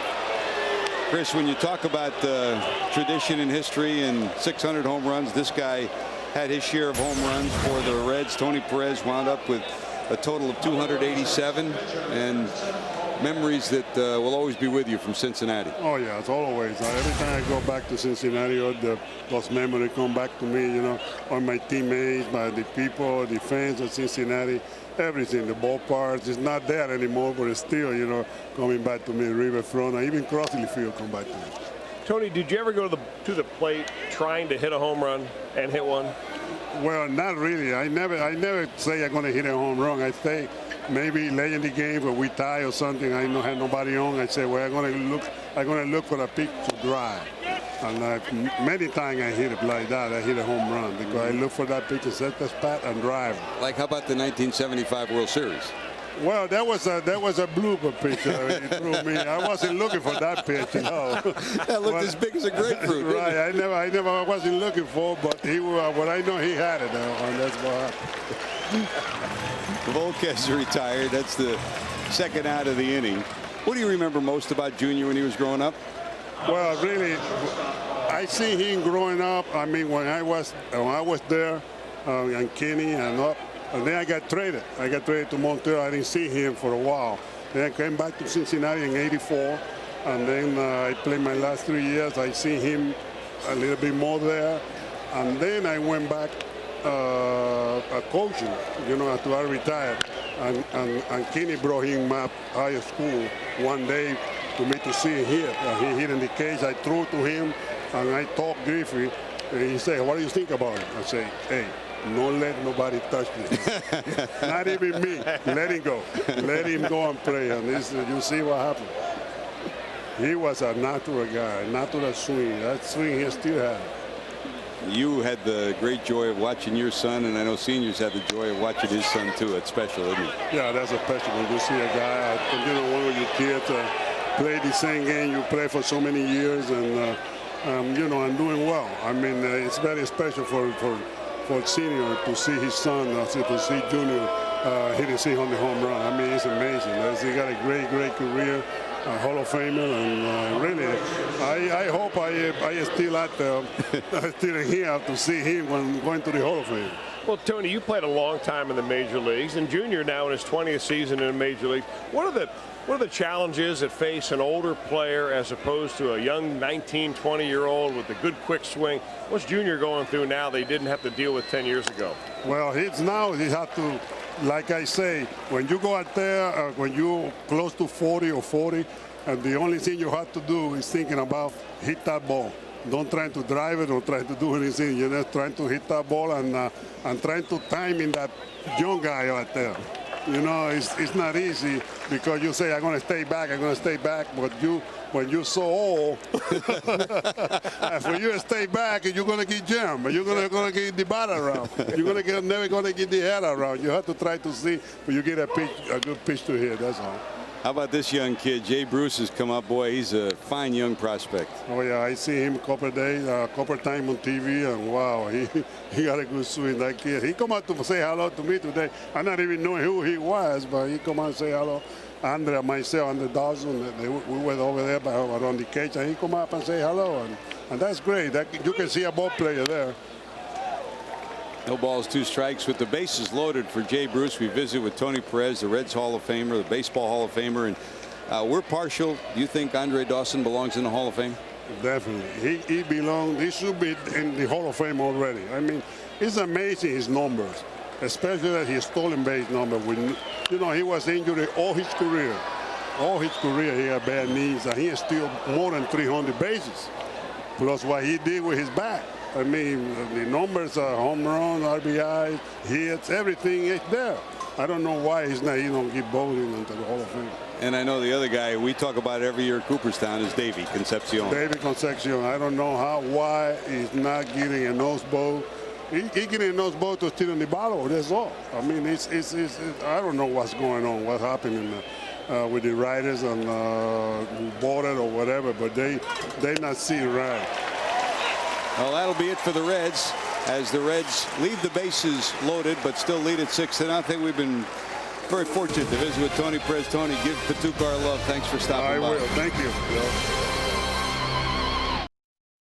And don't forget, start your Friday nights at Great American Ballpark on Fireworks Fridays. Have a blast on Friday, June the 13th, with a spectacular post-game pyrotechnics display presented by National City 15 minutes after the Reds take on the Boston Red Sox. So join us for the homestand and for 3 great series. First, the Cardinals come into town.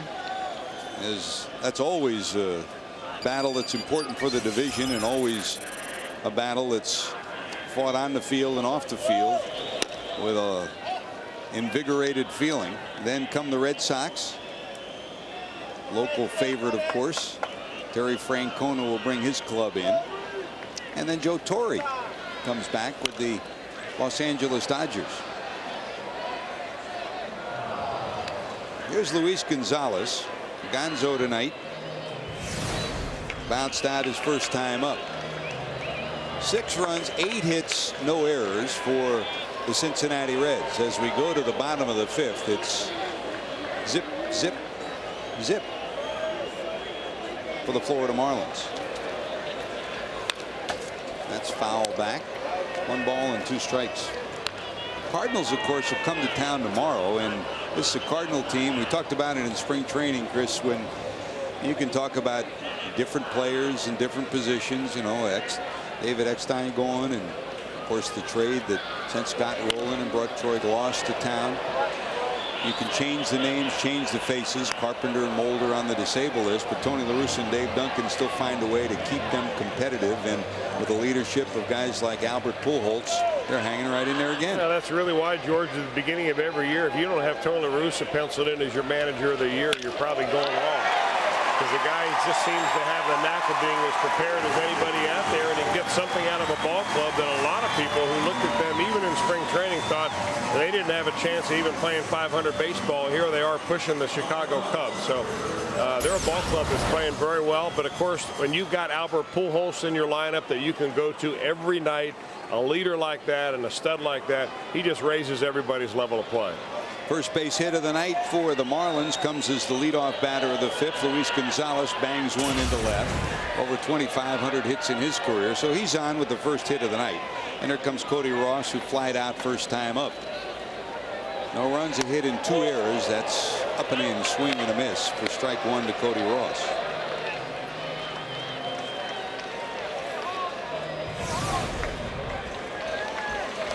He joined us late.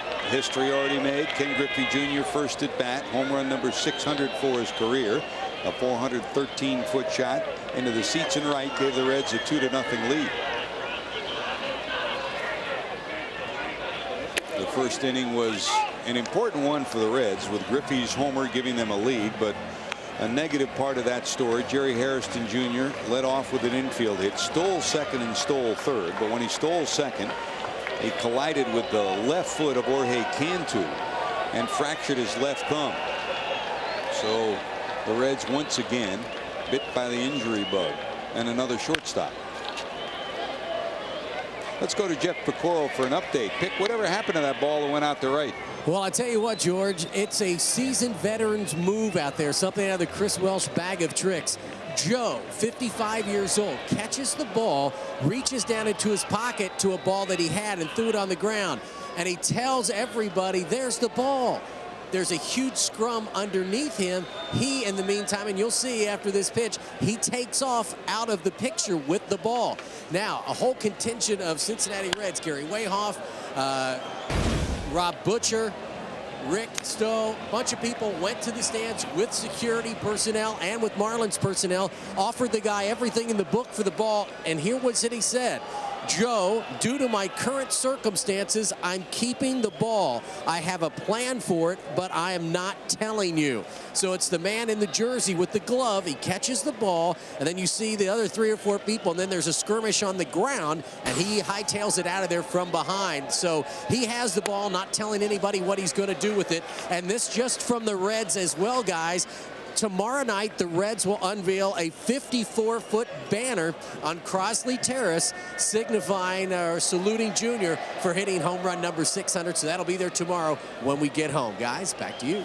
Thanks, Pick, for staying right on top of that. Chris, all we can do is hope for the best with the gentleman who caught the ball. You fear for the worst, but you hope for the best. There's a fly ball. Here comes Junior coming in. Got it. And the runner will hold it first. Let me ask you a question, George, and maybe play devil's advocate in the process. What is the best and what is the worst? You give the ball back. I mean, if you caught the ball, would you give the ball back? Well, that's not the point. I mean, this guy caught the ball, and all of a sudden it's like walking along the beach and finding a Spanish doubloon. Yep. It's worth something. So why would he give it back if he was a lucky recipient? Isn't it like winning a lottery ticket? I don't look at it that way. A small one? I don't look at it that way. You've been around the game, for a long time, and he obviously came prepared. He brought a baseball glove. He was sitting in the right spot. He had an extra baseball. He had a plan. Hey, I think he's an entrepreneur. He is. I mean, if ball players can charge for autographs, this guy can charge for getting that ball back. That doesn't bother me a bit. Yeah, we'll see how it unfolds. To be continued very clearly, but the one thing that's sure is that the Reds and Ken Griffey Jr. won't go home with the baseball tonight. We'll see how it unfolds and how it's tracked down in the days and weeks to come. And the one thing we do know is that in this day and age, with the number of home runs and the numbers of home runs that have been accomplished, yes, balls are worth something. The value of those balls has been somewhat diminished in the last couple of years, though. But we'll see how it goes. In any event, the important part of the story is Junior hit number 600. Who has number 600? Record book still says it's Griffey's home run that goes into the books. That's the important thing. And I tell you, that's one guy right there that, I mean, we've seen it, Chris, over the last few years. There have been other home run hitters who have kept every ball, every bat, every pair of gloves, and kept those for mercenary reasons. There are others who have given a lot of those away. I mean, now, so you can say what you want. When Mark McGwire was going towards his record home run streak, when he passed Roger Maris, I mean, he gave away so much to players, to pitchers who gave up home runs, and that went unnoticed. A lot of people never even knew that, but he did it almost every single time out. And Junior's been the same way. He has exactly been the same way, George. When he gives it a charitable donation or does an appearance, very rarely do you ever hear or read about it, because he doesn't want that kind of publicity. He just wants to be able to do the good, and he's done a lot of good. Here's Jock Jones, who will pinch hit in the pitcher spot as the Marlins try to squirm their way back into this one. There's one out and finally 2 runners on a base hit and a walk. Jones hitting in the 9th spot. As a Marlin at 125. He's had 32 at bats and only 4 hits, yet to hit a homer. He pinch hit and had a base hit last night. Started game 1 of this series and went 0 for 4. Still trying to find his stroke back. He's bounced around the last couple of years, unable to really get comfortable, or at least as comfortable as he was during those productive years in Minnesota. Well, he's a fastball hitter, and he is having a hard time negotiating that changeup that Volquez will throw him. He comes right out of the on-deck circle looking for a piece of cheese.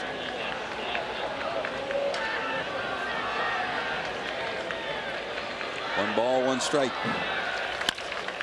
Down to first. Votto will flip to second. Nice pick by Giannis. He saves what could have been an error that loaded the bases. In the dirt, but Giannis does a great job of coming up with it, so it'll go as a 3-6 fielder's choice. Runners at first and third with 2 outs. You know, we've seen Joey Votto do a lot of good things defensively. One thing he does consistently, though, is he has a tendency to throw flat-footed, and he does right there. He still had a chance to take not a crow hop, but it's certainly a step with his left leg towards second base and maybe put a little bit on that ball, but he got rid of it quickly, and a nice play by Giannis at the other end to keep that ball from going into left field, and he got an out of it too. Good job by the Rice product, Paul Giannis. Rice in the college baseball playoffs, trying to head to Omaha. So 2 away, first and third, and here's Hanley Ramirez. Ramirez bounced to short and bounced into a fielder's choice. Hey, Reds fans, remember JTM's original beef patties this season for a great tasting burger for a better buy. These juicy burgers are fully cooked and perfect for family gatherings and holidays. JTM, more of what you're hungry for. Ramirez, 1 ball and no strikes. Setting up inside is Baco. That one clips the outside corner at the knees. 1-1.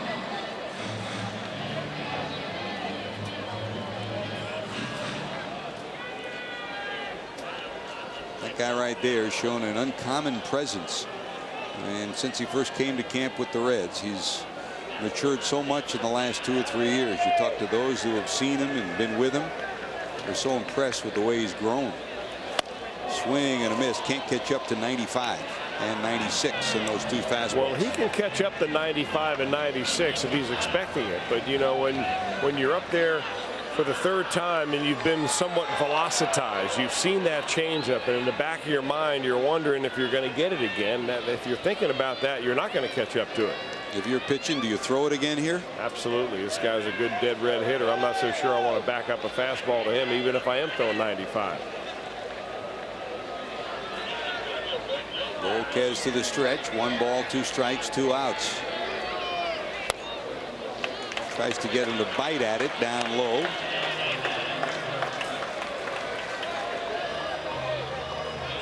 The one thing that Mario Soto preached to him and Johnny Cueto all spring long was, when you throw that changeup, keep it down, keep it down.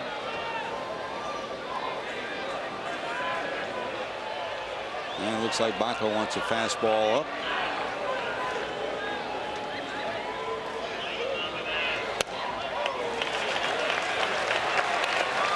And we'll go full 3-2.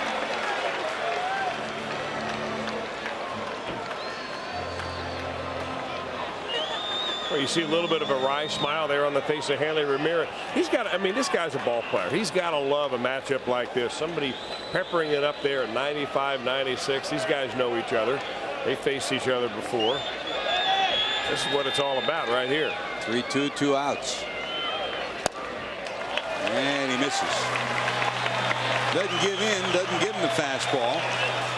But he misses wide, so that's a walk to Ramirez. That loads the bases. It'll bring up Jeremy Hermida, and it'll bring out Dick Cole to talk to his young right-hander.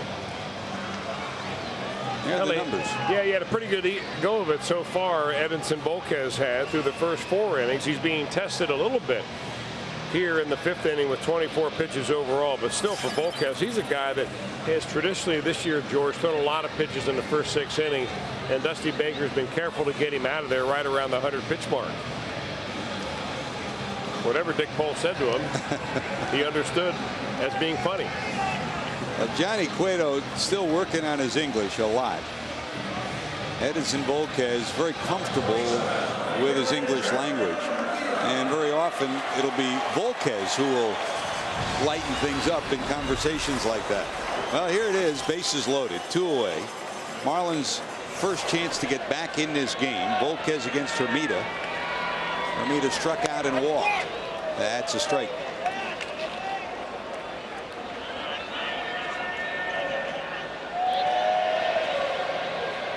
Hermida's been in this situation before. In 2005, he made his major league debut against the Cardinals and pinch hit a grand slam off Al Reyes. That was his first major league at bat.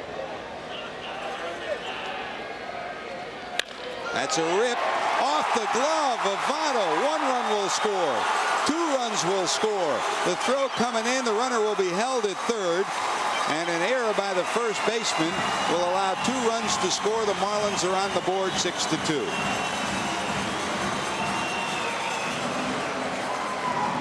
Now, the ball was absolutely smoked by Jeremy Hermida. There's no question about that, but it was right at the first baseman, Joey Votto, playing very deep right there. Got the ball off to the side a little bit, and it bounced off his glove. Gonzalez, who singled, scores. Trainer, who walked, scored. Ramirez stops at third. They haven't decided yet. They give base hits very generously down here. Yeah, you're right. The way things have gone so far this week, it'll probably be scored a base hit. There have been 3 hits like that that have ended up being base hits instead of errors. They will score it a base hit. At the least, the ball should have been knocked down, but as you said, Chris, it was hit a ton. And if you talk to Votto after the game, he'll tell you he should have had it. That is why you have a glove on. So it goes as a base hit, 2 runs score. It's a 6-2 ball game.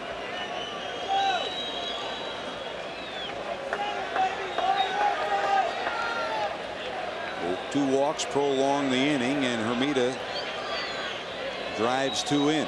Here's Cantu. 2 strikeouts for him today.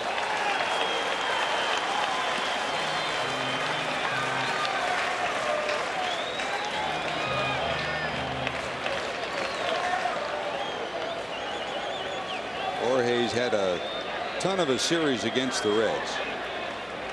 2 home runs in game number 1, another home run in game number 2, 3 home runs in the series.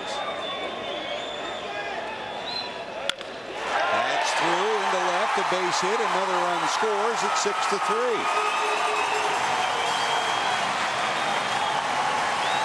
With the first base hit and the first couple of runs that came around, you're thinking about Edinson Volquez and his lead-leading earned run average. Now, after Jorge Cantu plates this run, you close it to 3 runs, and now you're thinking about the ball game. Still no call down to the Reds bullpen to get anybody hot. On the heels of punching out 2 times in a row, Cantu does what he has done earlier in this series consistently: hit the ball hard and find a hole with it.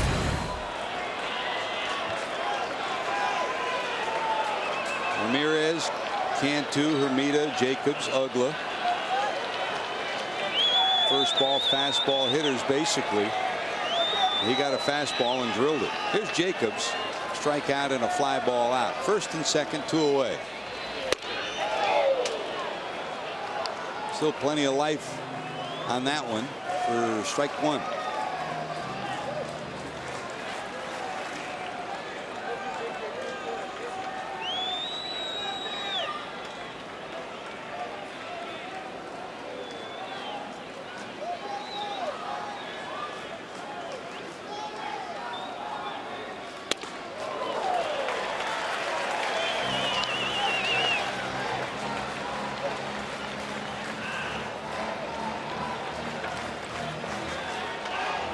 Ugla on deck. 3 hits in the inning and 2 walks for the Marlins.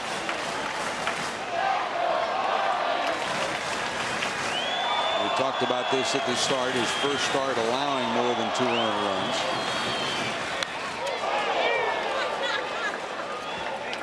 Nine straight quality starts for this young man, acquired in the offseason from Texas in the Josh Hamilton deal. One of those deals that's helped both teams. He's been the best the Reds have, and Josh Hamilton has been an MVP candidate over in the American League. Marlins have struggled with runners in scoring position all season long, and Jacobs is one of those at the top of the list. He's been under 200 most of the year with runners in scoring position. In the air to left. Dunn closing on it. He'll haul it in. Marlins will strand 2, but they get 3. They lead it 6-3 on a night where Junior's made history with his 600th. He's due up when we return. Now it's time for the Coors Light 6th inning. Here's our Coors Light freeze cam. Chris, you'll be seeing this a whole lot. What else is it going to be except a hanging breaking ball from Mark Hendrickson? Will be the subject of a few trivia questions. And Ken Griffey Jr., that's number 600 for him. Slammed it well and deep into the right field bleachers. What do you want us to freeze on, Chris? Right on that swing? I love that swing. Our Coors Light 6th inning freeze cam. Ken Griffey Jr., number 600. And he struck out and he bounced out 1 for 3. And once again, Marlins overshift on the big left-handed power hitters for the Reds, with Cantu, the third baseman, moving over to the second base side of second base, and the shortstop Ramirez staying over at short. This one hit the other way. It's going to stay in the park, though. Under it is Gonzalez. Luis has it. And the Reds' offense has been somewhat comatose since building up a 6-0 lead. Our Firestone all-time home run list. The big leaderboard list has Barry Bonds number 1. The Henry Aaron story. Of course, Bonds, Aaron, Sosa. Dusty Baker was there for some of their most major accomplishments, and he was here tonight for Ken Griffey Jr.'s 600th. Dusty was there for Henry Aaron's 750. Major Barry Bonds homers when he was the manager in San Francisco. Sammy Sosa's, of course, when he was the manager in Chicago, number 600, number 500, and then Griffey's number 600 tonight.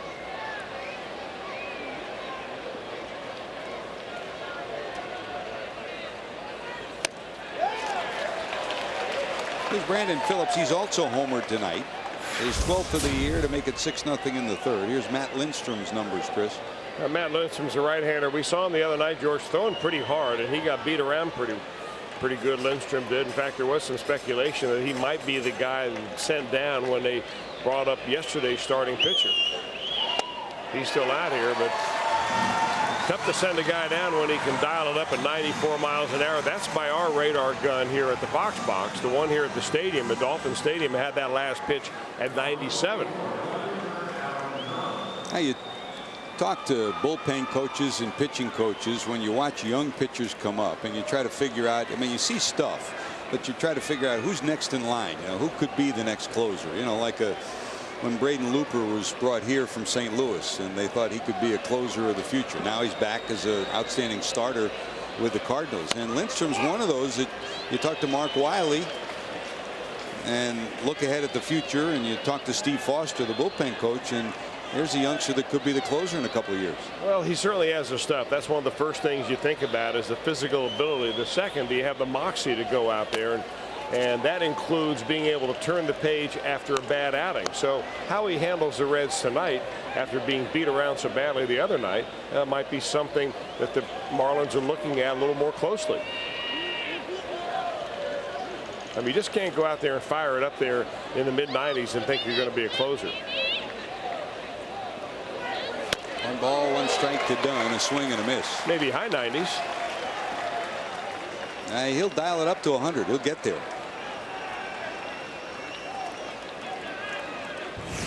1-2.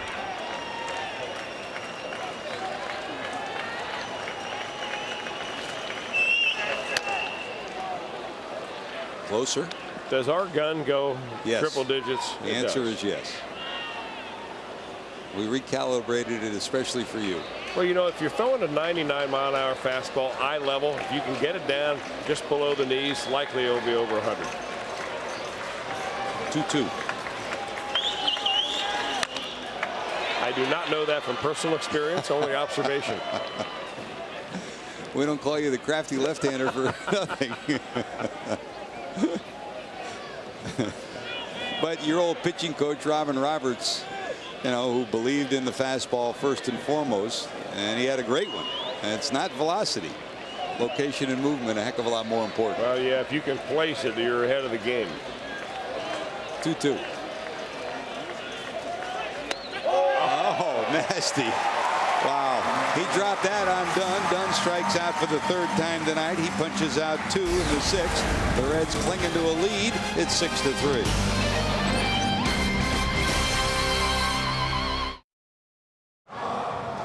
Don't forget, Sports Ultimate Nightly Highlight Show is here. The final score tonight. We've got extended highlights of the Reds, Marlins, Rays, Angels, plus the rest of the night in baseball.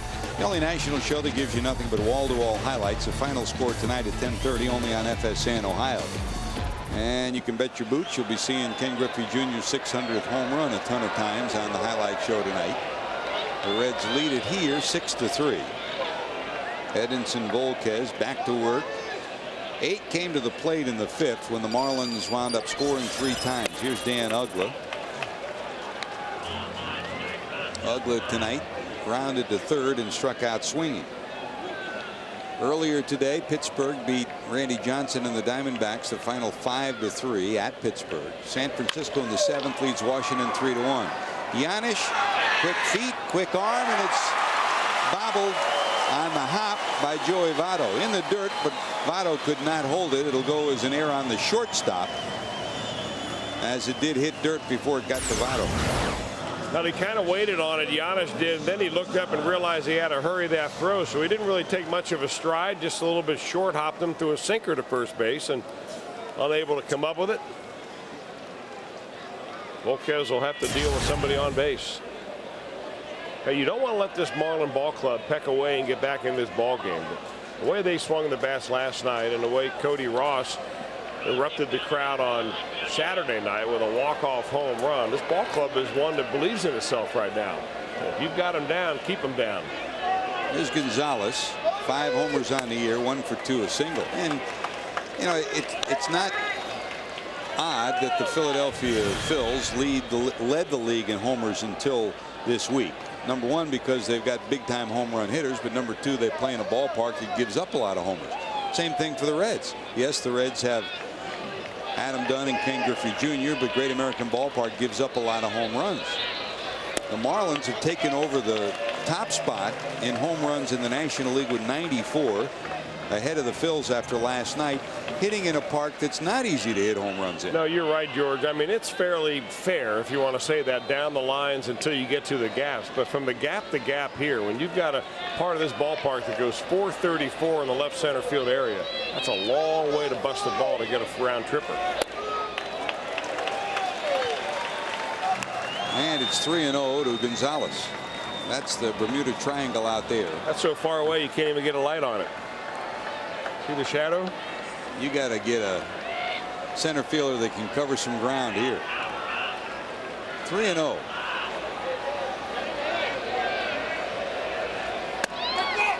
That's a strike, 3-1. Action in the bullpen for the Reds for the first time. Mike Lincoln is up, starting to toss. Volquez now at 90 pitches.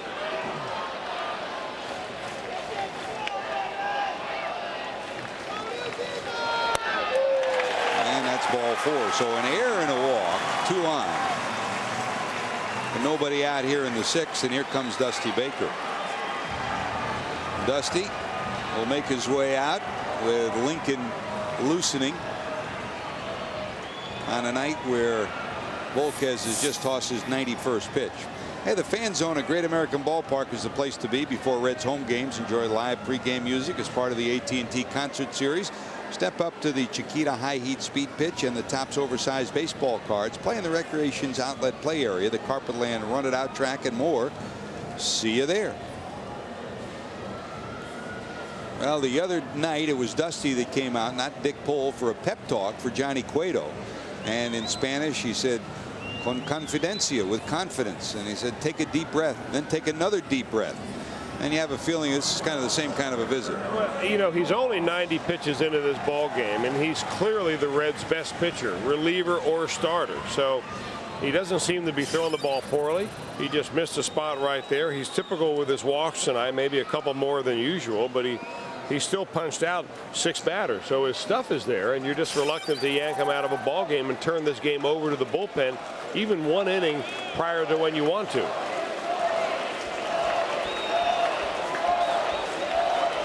So Uggla reaches on the error. Gonzalez walks, and here's Cody Ross. If anybody's been a thorn in the side of the Reds this year, it's Ross. He's got 3 homers against Cincinnati and 2 big-time homers.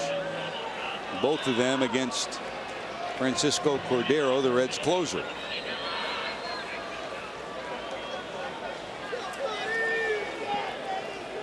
Strike 1 to Ross.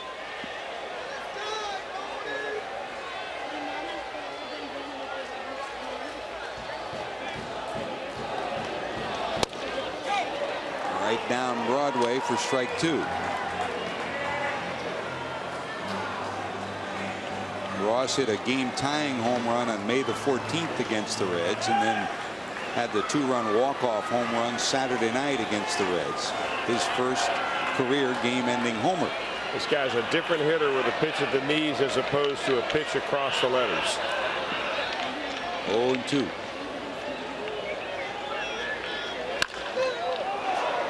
Rip but foul.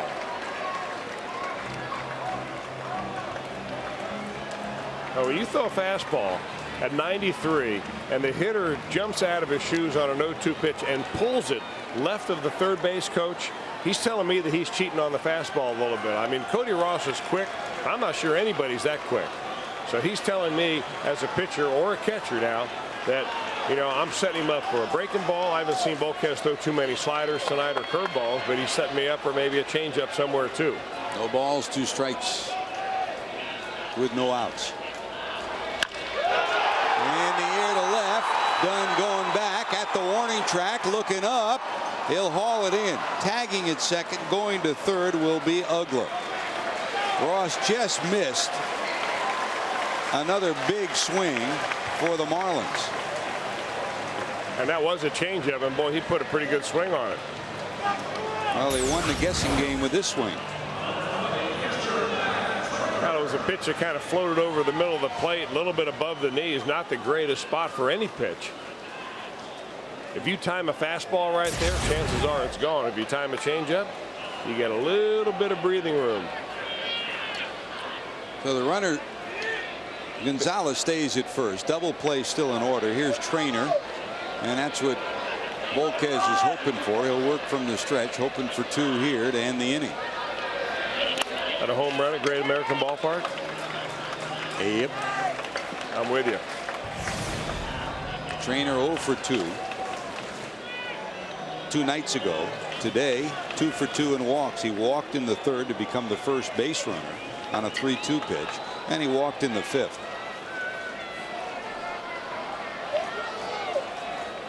Ball 1 from Volquez. I mean, make no mistake about it. Edinson Volquez throws 94, 96 with ease, with movement, and with location. But Chris, as strange as it might sound, there are times when, I mean, his changeup is his best pitch, and his breaking ball is too. And tonight we haven't seen him use the breaking ball. He's used the changeup liberally, but not the breaking ball. And I haven't really noticed him calling off a lot of pitches from Paul Bacco. I know Bacco is one that has tried to have him use his curveball a little bit more than, you know, as he works through the season, because you want to develop that third pitch. It just makes the guessing game that much harder for a hitter. Fastball away. There's another guy that likes that high heat.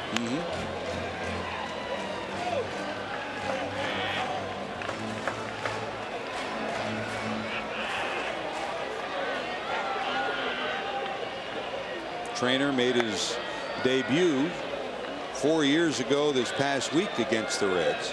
1st of June against Cincinnati at the major league level. There's Volquez. There's the 1-1.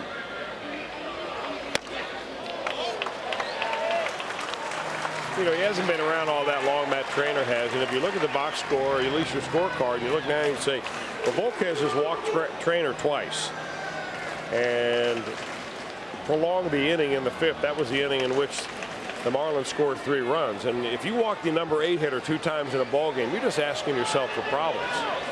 You've got to go right after this guy. Wes Helms has now moved into the on-deck circle with the pitcher spot due up next. Popped up right side. Brandon Phillips, edge of the grass. He's got it. And that's your second out of the inning. Hey, don't forget, you can catch the Columbus Destroyers in their final home game of the season on Saturday. That's this Saturday. It's Father's Day weekend, so enjoy the game. Get a Cincinnati Reds ticket voucher for only $22. That's 2 nights of fun for just $22. Call 614-431-3600 or visit columbusdestroyers.com for complete details.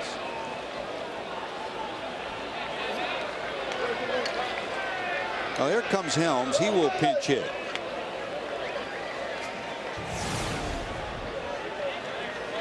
West started at first base on 2 of the previous 3 games. Pinch hitting here in the 9th spot with 2 outs and runners at first and third.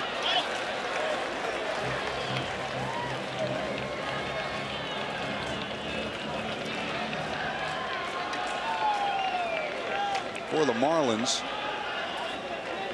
all season long, it's been the same story. The guys that you would expect. Gonzalez, Helms, Hermida. They've been leading the team in runners in scoring position. This hit to Dunn, like he's going for a touchdown pass. He'll haul it in at the warning track. Helms got pretty good wood on it, but Volquez dodges a big bullet, and the Reds still lead at 6-3.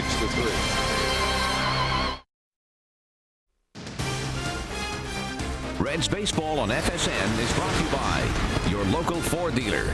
Visit us on the web at www.yourlocalfordstores.com. By Aflac, ask about it at work, and by your Cincinnati Northern Kentucky Honda dealers. That's where Chris Welch was last night, South Beach. Negatory. He's not going there tonight either. South Florida is the location. The Reds against the Florida Marlins. Edwin Encarnacion due to lead it off. 6, 7, and 8 due up for Cincinnati. If you're just tuning in, Logan Kensing takes over. He's in relief of Mark Hendrickson, who started 2 1/3, 5 hits and 6 runs. All of the runs the Reds have came off the starter, the lefty Mark Hendrickson. Baden Hopp then came in. Lindstrom, and now here's the righty. We'll try to keep it where it is as we go to the 7th. On the Red side of it, Edwin Encarnacion today reached on an error and scored on the homer by Bacco. That was in the 2nd. In the 1st inning, the good news, Jerry Hairston reached on an infield hit, stole 2nd, stole 3rd. Then Ken Griffey Jr. hit his 600th career homer to make it 2-0 Cincinnati. The bad news was that sliding into 2nd, you see Jr. with his son Trey on the bench for the Reds. Locked him up with that one. That's a strike 1 and 2. Jerry Hairston Jr. sliding into 2nd. His left thumb clipped the foot of Jorge Cantu, and he suffered a fractured left thumb. So the Reds lose their 3rd shortstop due to injury of the season. That's a call, strike 3. Encarnacion retired. Edwin reached on the arrow, walked, singled, and then here's a strikeout in the 7th, and that'll bring up Votto. Had such a good looking at bat his last time up when he hit a single. Looked like he was completely clueless this time through.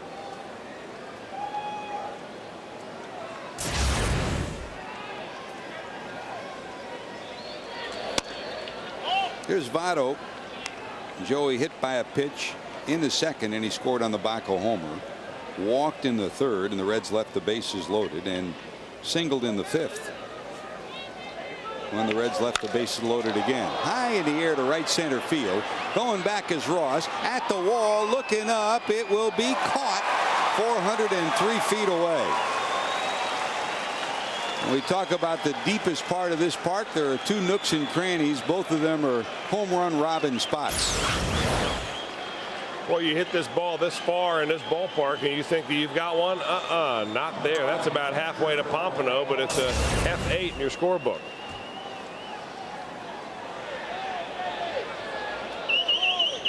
But 2 away, and here comes Bacco. He had a no-doubter back in the 2nd. His 5th homer of the year. A 409-foot shot to right that gave the Reds a 5-0 lead. Homers for the Reds: Griffey, a 2-run shot, Bacco a 3-run shot, and Phillips a leadoff homer in the 3rd. 3 for the Reds, all 6 runs via the home run.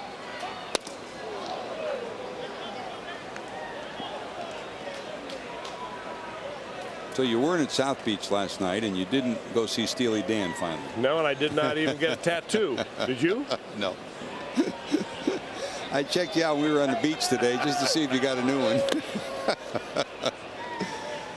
How much are the tickets for Steely Dan going for last night? Well, the cheapest I could find, George, were somewhere around the $200 range, which was just a little rich for my blood. A little steep. I could buy a whole compilation of CDs at that price. At my age, I guess that's what I'm thinking about. Yeah, no touch-ups for free ducats. By the way, talked to a couple of people back home in Cincinnati the last couple of days. And in addition to the hot weather,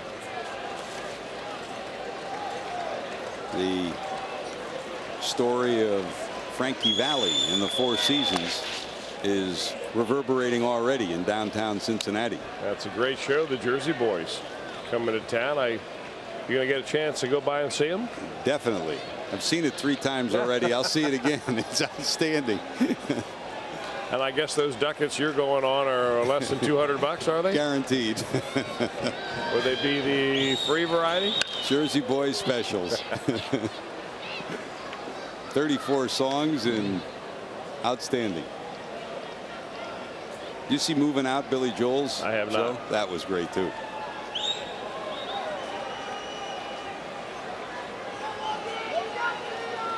Brian Hunterman saying you're going there on your anniversary with Paula. How about that? Big time. You're springing for the tickets, Brian. Good job. Swing and a miss. Baco played the tune earlier. A 3-run homer. Not this time. The Reds go 1-2-3 in the 7th. They lead at 6-3. And don't forget the Reds return home after tonight's game, and the Redbirds come to town at Great American Ballpark for a 3-game series Tuesday, Wednesday, and Thursday nights. Tickets still available for all 3 games. Calling 513-381-REDS or at reds.com. Here the Reds lead at 6-3. Here's the schedule. Kind of amazing the way things have gone for the Cardinals. They're still in the hunt, in the thick of it, going into play today. They're 11 games over 500, 2.5 back of the Cubs. I mean, they're operating without Todd Wellemeyer. He's got a bad elbow. Joel Pinheiro, he stretched his groin. Adam Wainwright left his start this past weekend with that finger injury. I mean, only Kyle Lohse, the former Red, Braden Looper are the only 2 that are left from the rotation that started the year. They hope to get Carpenter back, and it's looking less likely about Mulder later in the year. Here's Jared Burton, who will take over for the Reds as we head to the bottom of the 7th inning. Well, Burton's been good, and they've been using him in ball games in which they win. The Reds 6-3 in ball games in which Jared Burton has appeared. Good guy to keep off the bases, and with 1 swing, Burton gets Hanley Ramirez. Ramirez 0 for 3 in a walk with that ground ball to Brandon Phillips, 1 away. Yeah, the only time that Hanley Ramirez has reached base, he's scored, and he's the juggernaut that gets this offense going. So for Volquez, 101 pitches, 6 innings, 3 hits, 3 runs. All of them officially go down as earned runs, although the base hit past the first baseman Votto, very eminently catchable, should have at least been knocked down, but it was scored a hit. 2 runs scored on that, and the inning continued. 5 strikeouts, 5 walks, and 101 pitches. So Edinson right now stands to be the winner in a 6-3 ball game. Another quality start. Yep, that's his 10th quality start of the season. Here's Hermida. He hit that rocket past Votto in the 5th inning. That came with the bases loaded. That plated the first 2 runs for Florida. You know, Chris, just like we talk about, you know, somebody like a Lindstrom being a closer of the future, you can put that tab on this guy too. Jared Burton took some lumps early last year as a Rule 5 draftee, but boy, he's grown measurably, mechanically, and in terms of maturity in the last half of last year and the first half of this year. Oh, you can see that he is one of the main go-to guys for Dusty Baker. I mean, if you're a middle reliever and you're pitching in games in which your team is winning, you're the go-to guy. I mean, he's in that ball game before a lot of others down in that bullpen. And they've got some talented arms down there. He is a youngster, Burton is. He was a Rule 5 draftee last year. They tried to hide him in the bullpen for the first half. They let him pitch in the second half, and he was dazzling. He has not given up a run now in his last 10 innings. That spans, I think, 7 different outings for Burton. How about threading the needle for his first strikeout? 2 away. Here comes Cantu, and here's a reminder, Reds fans, you can join the party as FSN Ohio presents the Reds Fan Cam. Here's your chance to be part of Reds Live. Give your thoughts from a fan's point of view. Come on down to Tina's Friday at 6 for all the fun. See you there. And if you go to Tina's, make sure you try the chili. Yeah, they're watching it at Tina's right now, I can guarantee. Guarantee. I'm sure Jesse will find a way to horn his way into that for a bowl of chili or 2. There's a pop-up. Will Baco have room? Cast the mask away and got it. Now that's a clean inning. 1, 2, 3 for Burton in the 7th. Going to the 8th. The Reds with a 6-3 lead. Time for our Chrysler Game Summary. Don't have to go long for this storyline tonight. Our Chrysler Game Summary with Junior looking for number 600. Calm, cool, collected before the game. And then Mark Hendrickson delivers a breaking ball, Chris, and baboom. Well, we're going to see highlights of that over and over again. There'll be a big banner celebrating Junior's 600th when we get back to Great America Ballpark tomorrow. And he gets hugs from his son, Trey, high fives from his teammates, and a standing applause here at Dolphin Stadium. Smile on his face. Mark Mann, the Reds trainer, next to him. Good night so far in a number of respects. First, the Reds are leading it, and secondly, Junior's hit the milestone. Here's Andy Phillips, who's pinch hitting in the number 9 spot in the order. Phillips, since coming up from Louisville with the Reds, his 14th at bat, .231 this series. Had a big hit for Cincinnati. A base hit with the bases loaded, one of the key hits in the first game win. Very solid ball player. He'll play around the infield, even play the outfield. Had an outstanding spring training. Reds just didn't have room for him. He went down to Louisville, and with the injuries and everything that's transpired, he's had the chance to get back up here. A valuable kind of guy in the clubhouse and on the field. Bouncer down to Ramirez. Hanley has it. Phillips retired, 1 away.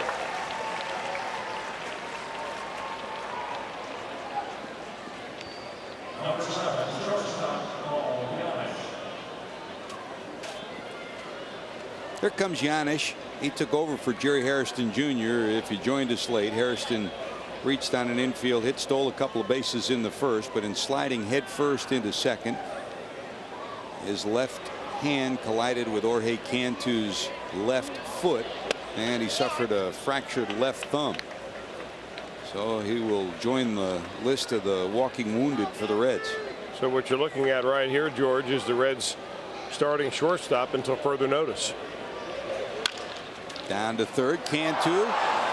It'll squeak past him down the line. Around first, going to second will be Giannis. He'll cruise into second base.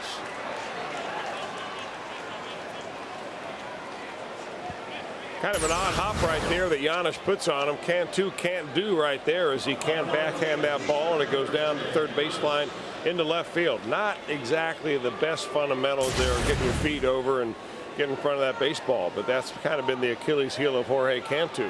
No, we know he can hit. Well, you better believe that. But wherever you put him, he's had defensive lapses. If it scored an error, and again around here you never know, that would be his 14th error of the season. He leads the league in that category. So runner at second. Here's Bruce. A rocket to center. Cody Ross over. He's got it. Giannis went halfway, couldn't get back to tag up, so he won't go to third.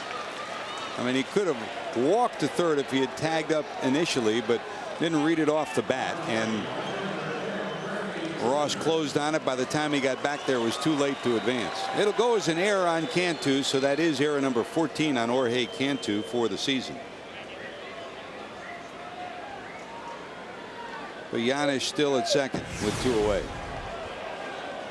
Here comes Junior, and they will walk him intentionally. Gives us a chance to listen in as Andre Dawson talks about Ken Griffey Jr.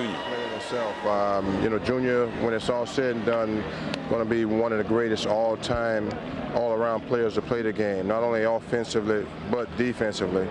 And aside from the fact that growing up, he was always my son's favorite ball player. You know, I look back at his accomplishments, and you know, he's nothing short of phenomenal. Nothing short of phenomenal. Those words echoed also by Tony Perez, who joined us earlier. And down in that dugout for Florida is a guy who was a teammate of Junior's back in Seattle. That's Jim Presley, the hitting instructor. He was there when Junior hit his very first home run on April the 10th of '89 against the White Sox and Eric King. And here's Jim Presley on Junior. Yeah, I saw him in 1989 in Seattle when he first came up, and saw him in spring training. Big time athlete. Catch, run, throw, hit for power, and our center fielder got hurt, and he came in and stepped in and won that job, and he went into that year. I saw him hit his first 16 home runs and driving about 70 or 80 RBIs. So back then, he was 19 years old, and you could tell he was going to be a phenomenal ball player. That was '89. Here we are in 2008, number 600 tonight. So Presley was there for number 1 and number 600. Pretty neat, huh? That is pretty neat.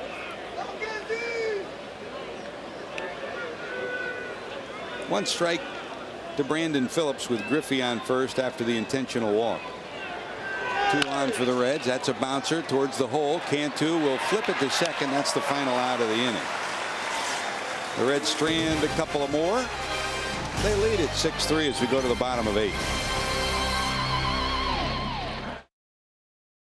Don't forget, you can stay informed throughout the 2008 season with MLB.com team text alerts. Customize your mobile alerts, including news, game summary, scores, and more. Sign up now by texting Get Reds to 65246 or visit MLB.com/mobile. Third pitcher for the Reds, Edinson Volquez, 6 innings, 3 hits, 3 runs, a 1-2-3 inning for Burton in the 7th. Here comes Bill Bray in the 8th inning, and the night is over. Whoa, here's a shot to right. Bruce going back at the wall, looking up, forget it, that's long gone. Mike Jacobs makes this a 2-run ball game with a leadoff homer in the 8th. First pitch delivered by Bray, delivered into the right field seats. That's Bruce in right. He takes over for Griffey as Corey Patterson comes in center field. Boy, is that a nice swing by Mike Jacobs. I mean, he just unloads on this pitch. That was a no-doubter right from the time it hit the sweet spot.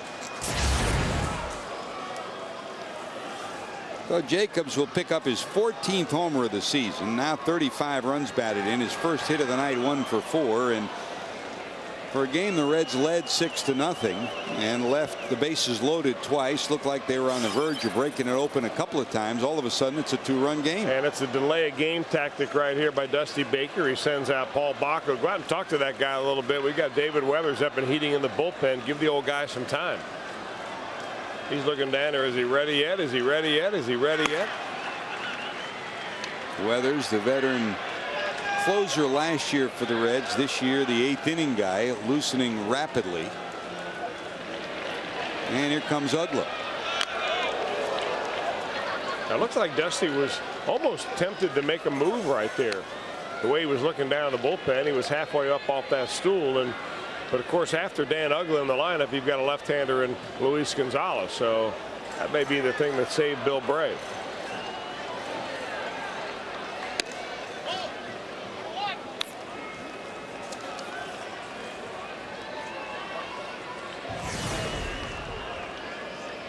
Uggla with 18 home runs of his own. A ground ball, a strikeout, and reached on an error. Another guy that can turn a fastball around pronto.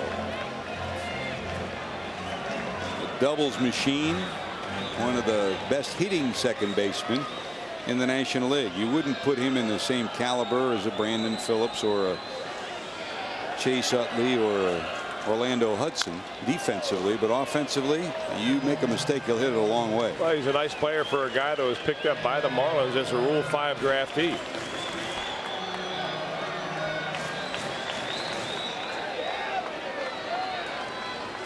One ball, 2 strikes.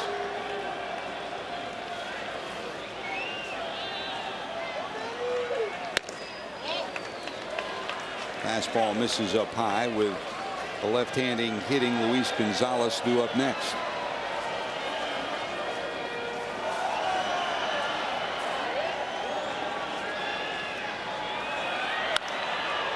That's pop foul down the left field line.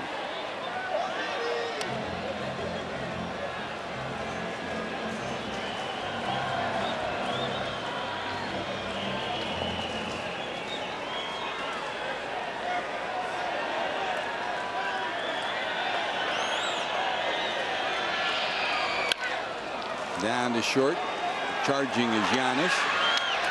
And just keeping the foot on the bag is Votto for the first out of the inning. And here comes Gonzalez.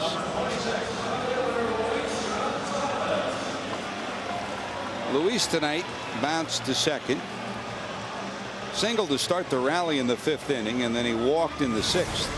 All of those at bats against Volquez. Edinson went 6 innings, allowed 3 hits and 3 runs, struck out 5, and he also walked 5 on the night.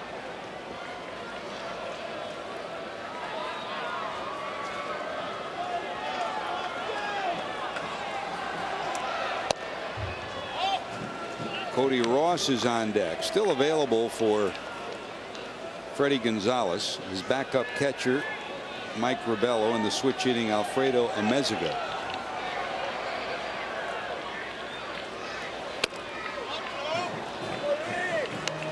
Missing wide, 2-0. And when you look back on the first 2 months plus of the season, Chris, there's so many nights like this where the Reds had chances early to really put a game out of reach. You look at the standings, George, and those teams that are at the top of the standings are those teams that take advantage of nights like that. And the Reds have allowed a lot of ball clubs to come back into a ball game after they've had a chance to put them away. There's a lot of fight in this Marlin team, though. 3-0. And there's ball 4. Gonzalez waits him out for a walk. So now the tying run will come to the plate. Here comes Dusty. He'll come to the mound, and Weathers is ready. He's got to be scratching his head. Here's Bill Bray, a tough left-hander with a nice slider. He fails to get either of the left-handers out that he faced tonight. Gave up his first home run of the year to Mike Jacobs and did not throw 1 strike to Luis Gonzalez. Out goes Bray, in comes Weathers. That gives us a chance to take this time out. You're watching Reds baseball on FSN Ohio.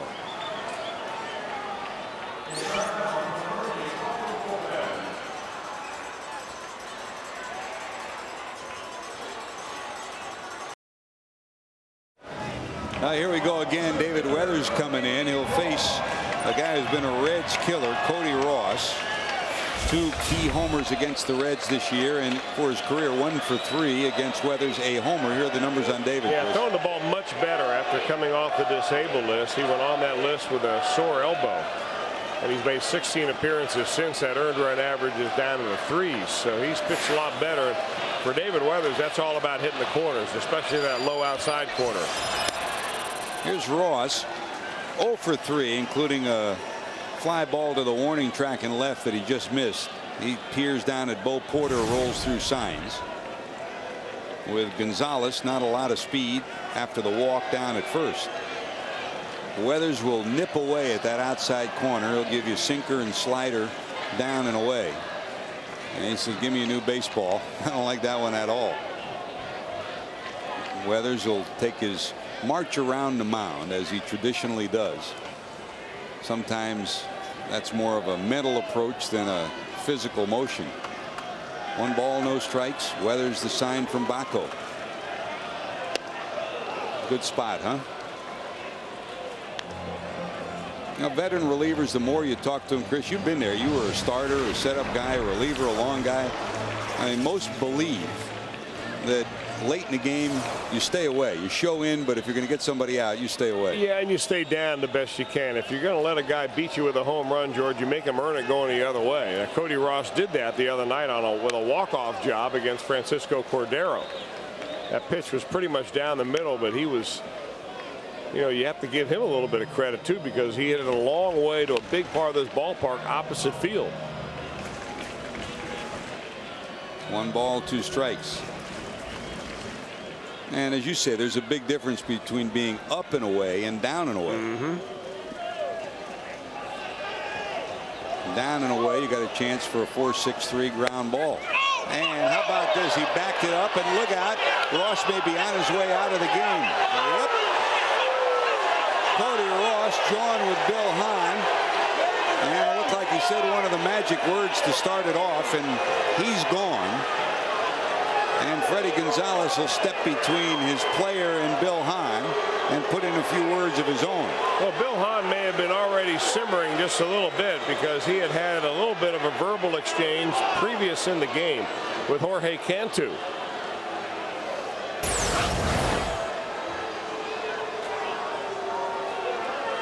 I don't know, Cody Ross jumping out of that, away from that ball like he thought it was a live tarantula. That ball's a strike. He's thinking the same thing we're talking about, that he's going to stay away, and after, yep, there's a, if you can read lips, he said one of the magic words.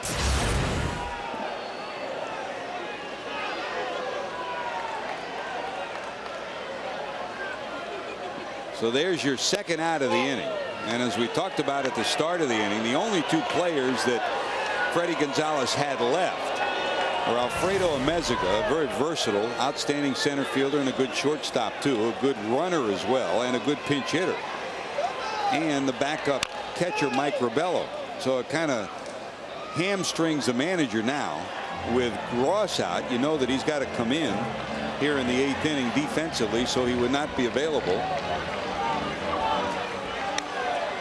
And Amezaga's moved into the on-deck circle with the pitcher spot due up next. So in essence, when we get to the 9th, if the Reds can hold on to this lead, the lone pinch hitter he'll have left among his regulars will be Mike Rabello.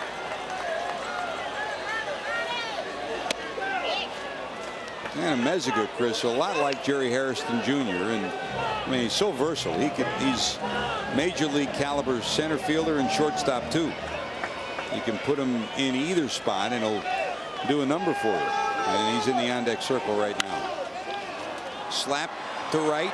Here comes Bruce. Long run. Will he get there? Does he hold on? He does. What a play by Jay Bruce. Unbelievable. He catches it, slams into the wall, and then tumbles over. Unbelievable effort by Jay Bruce. He can hit, yeah, but look at this. He gets the Reds out of a big jam in the 8th. Our John Morrell hot dog play of the game, Chris. What an effort by Jay Bruce. I'll tell you what, George, you're not kidding about that. Reckless abandon, an effort like that by a rookie, Jay Bruce, as he flips over the fence guarding the Marlin bullpen. Brilliant play by Jay Bruce. And what the Marlins jumped out of the dugout, if you catch the ball, in other words, if he left the field then caught the ball, it's a no catch. But he caught the ball in the field of play and then went over the fence, so it was ruled a catch. Great effort by Bruce. Unfortunately for him, it was at the part of the fence that gives a little bit. Great effort by the rookie right fielder. Well, here's Dunn. Adam to lead it off in the 9th inning.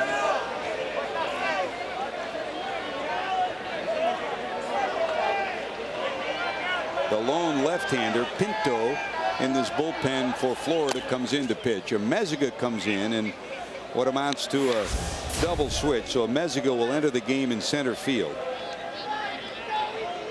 He did not have to come in to pinch hit, so it would be in essence a double switch with Pinto entering and then Amezaga entering in the 9th spot. He would lead off the next inning. And they don't give away a lot with him in center. He's an outstanding defender. 3-0 to Dunn. Pop up, 3 strikeouts for Dunn tonight. That's a strike.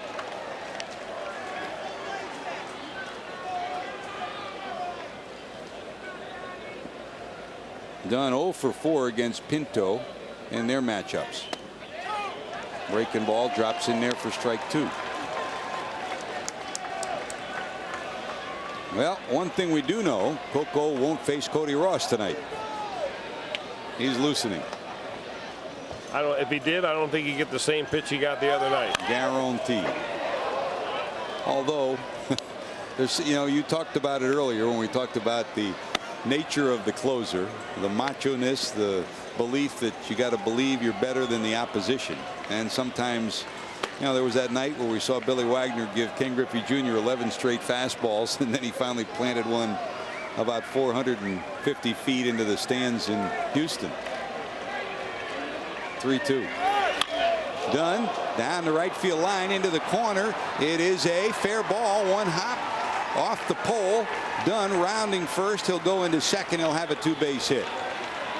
So Adam Dunn, a leadoff double here in the ninth, his first hit ever off that guy, and that's his 8th double of the year. After 3 consecutive strikeouts for Adam Dunn, and we were talking about him this year cutting down on his strikeouts.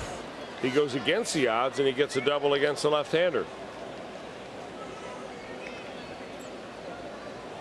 A fastball and a breaking ball down and in for strikes, and that fastball's up and in, and Dunn drills it.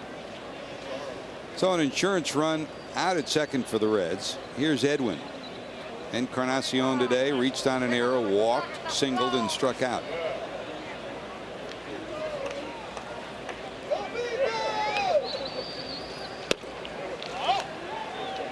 Cordero loosening in the bullpen for Cincinnati, with the Reds 6 runs, 9 hits, and an error. The Marlins 4 runs, 4 hits, and 3 errors tonight.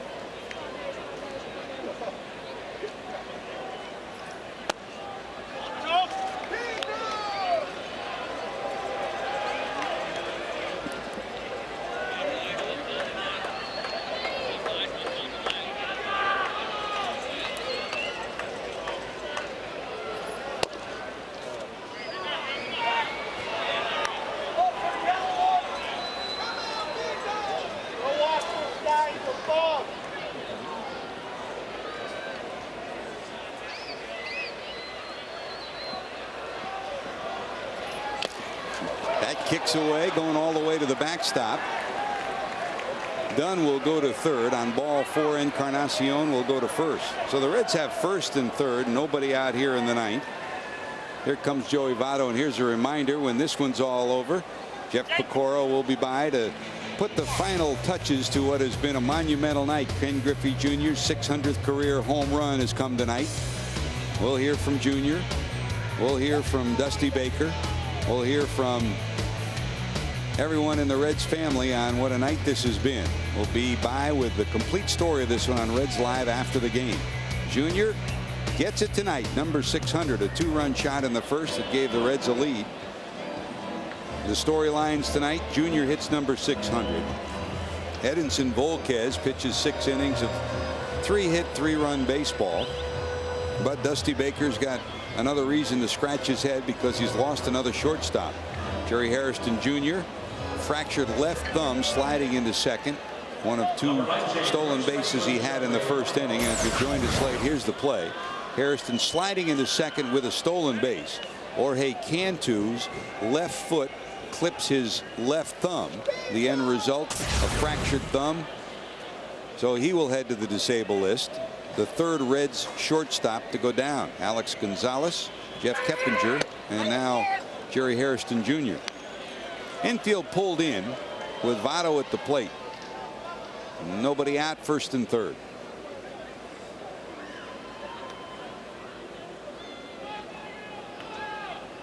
Short lead for Encarnacion at first. Dunn off the bag at third.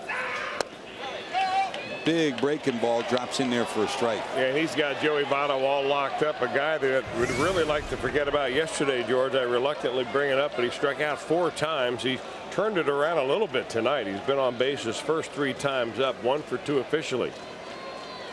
He's going to have to hang in there a little better to hit this guy. More of the same. Now fastball this time into left. Gonzalez going back. He'll make the catch, but easily scoring will be done. Tagging at first, going to second, will be Encarnacion. So a sacrifice fly from Votto. Great job by Votto making an adjustment, getting the bat on the ball, and picking up his 38th run batted in of the season. Hey, you make something out of nothing right there. A pitcher that you didn't feel very good against makes you look bad, and then you're able to turn the at-bat around and be able to drive the ball to left field. That's what Dusty Baker sees in Joey Votto, and gives him a big pat on the back and congratulations. Here's Bacco, 3-run homer in the second, a walk, a line drive out to the second baseman, and then a strikeout. And how many times have you heard it from the good hitters? Now you can go 0 for 3 or 0 for 2. It's what you do in those third and fourth at bats that make a difference. Bacco drills this one to right. If it's fair, does he have a 2-home-run game? It's off the pole and gone. Paul Bacco, a 2-run homer. 5 runs batted in on the night for Bacco. And the Reds play big-time add-on.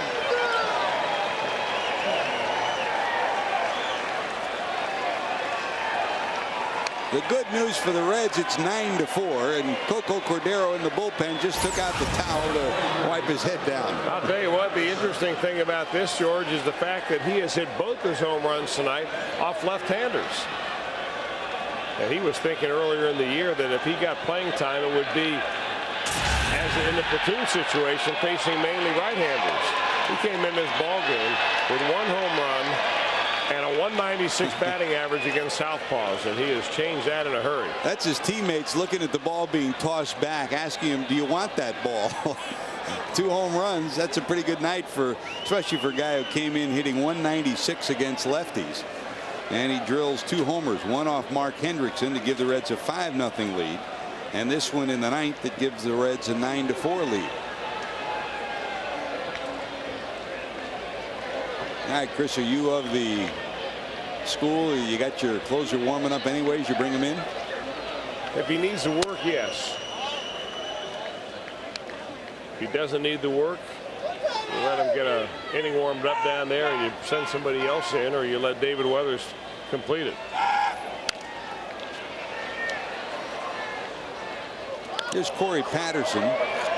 Patterson entered the game last inning. He got 1 at bat last night and homered in the 8th inning. His 5th homer of the year as a Red. Patterson's had an up and down year, signing with the Reds in spring training and getting off like a ball of fire, hitting over 400 with 4 homers in the first month. And then he hit a cold spell, the average dipping under 200. Sent down to Louisville. There's a bullet into center field. That's a base hit. Meziga will track it down. Patterson takes a big turn, but will head back to first. Well, the home run last night or yesterday that Corey Patterson hit broke an 0 for 24 string. And now he's got back-to-back base hits as he's able to line that one in the center field. Maybe just need a little time away. Long time between hits. Here's Yanish. Took over for Harrison in the first inning. Popped up, grounded out, hit by a pitch, reached on an error. 9 runs, 11 hits for Cincinnati. 4 runs, only 4 hits for the Marlins.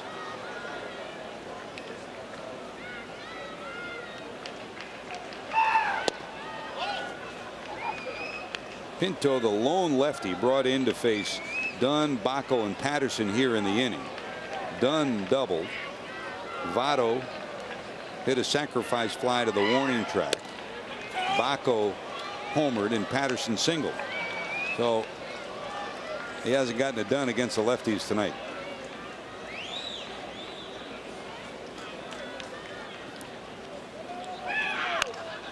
Now, George, as we got have a chance right here, want to send out our Reds best to one of our old fill-in statisticians, Alan Slater, and his bride-to-be, Dr. Kelly Taylor, in Huntington, West Virginia. They're off to get married in Hilton Head this coming Saturday. So good luck, guys. Go get him, Alan. Have some fun. This one down the line, curving, it'll go foul. Great to have you with us, and we're looking forward to being home tomorrow as the Reds start a homestand against the Cardinals. They will at least pick up a half game tonight as the Cubs are idle. They lost an opportunity twice this week to pick up 2 full games, losing 2 games here. That's a soft liner, foul territory. Cantu has it. Second out of the inning. But part of history tonight, and our crew down in the truck's been part of it. Our producer tonight, Brian Hunterman, our director, Roy Alfers. Rich Cope graphically giving us support on this whole road trip, and especially all the special things surrounding Ken Griffey Jr., Lauren White, and Matt Sigafus and all his work on the Reds Live pregame. A long wait over. Griffey finally gets number 600 tonight.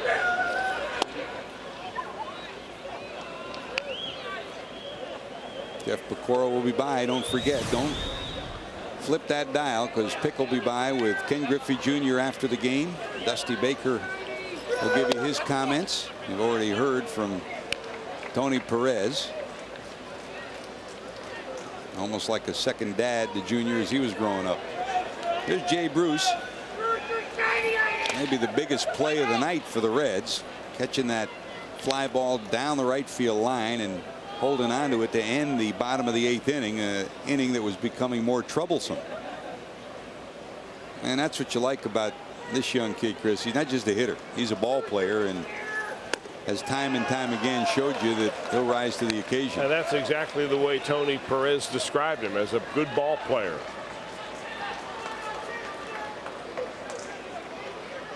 Two balls, two strikes. He has just scratched the surface.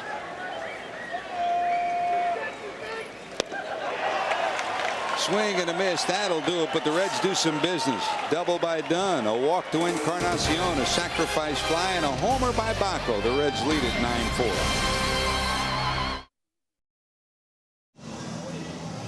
Well, Edinson Volquez on this night went 6 innings, 3 hits, 3 runs. He struck out 5 and walked 5, while he did allow 3 earned runs. And one of the hits against him somewhat questionable. A ground ball with the bases loaded that got by Joey Votto could have ended the inning. As it turned out, he was awarded a hit. 2 runs scored, another run scored after that, and those are the 3 runs that scored against Volquez. But his 10th straight quality start of 6 innings and 3 runs or less. He stands to be the winner. Here comes Francisco Cordero to try to close it out. 9-11-1 for the Reds. 4 runs, only 4 hits, and 3 errors for Florida. Well, George, you asked if I was in the school of thought where you bring a closer in a non-closer situation. Ideally, after a guy blows a save like he did the other night with that walk-off home run by Cody Ross, you try to get him in the next night in a save situation. If you do that, more times than not, Cordero will rise to the occasion and slam the door. Well, here's Alfredo Amezaga. Pesky little hitter will lead it off, as the pictures changed dramatically since Amezaga stepped to the on-deck circle. The lead was cut to only 2.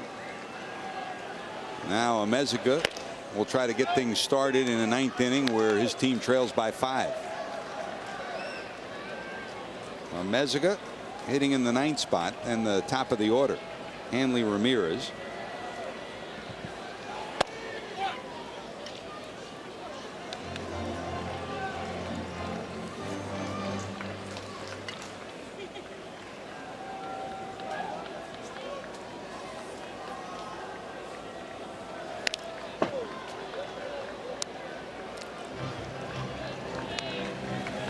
Game 1 of the series.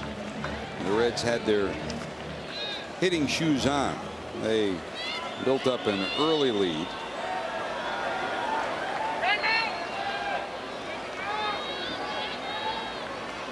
Led 8-2 in the 5th inning and cruised to a victory. Game number 2, it looked like they were headed in the same direction, but stranded 9 through the first 6. That left the door open. There's a dribbler, Phillips, quick flip, and they just get it there in time. Good recognition by Phillips. He was going to shovel it and then realized he had to hustle a little more, and they get the runner by half a step. Well, they ended up shoveling it, George, but he didn't put much arc on that ball. You're right. He saw Amezaga coming down the line, and Amezaga poured it on right from the very get-go, and he nearly outruns the baseball to the bag right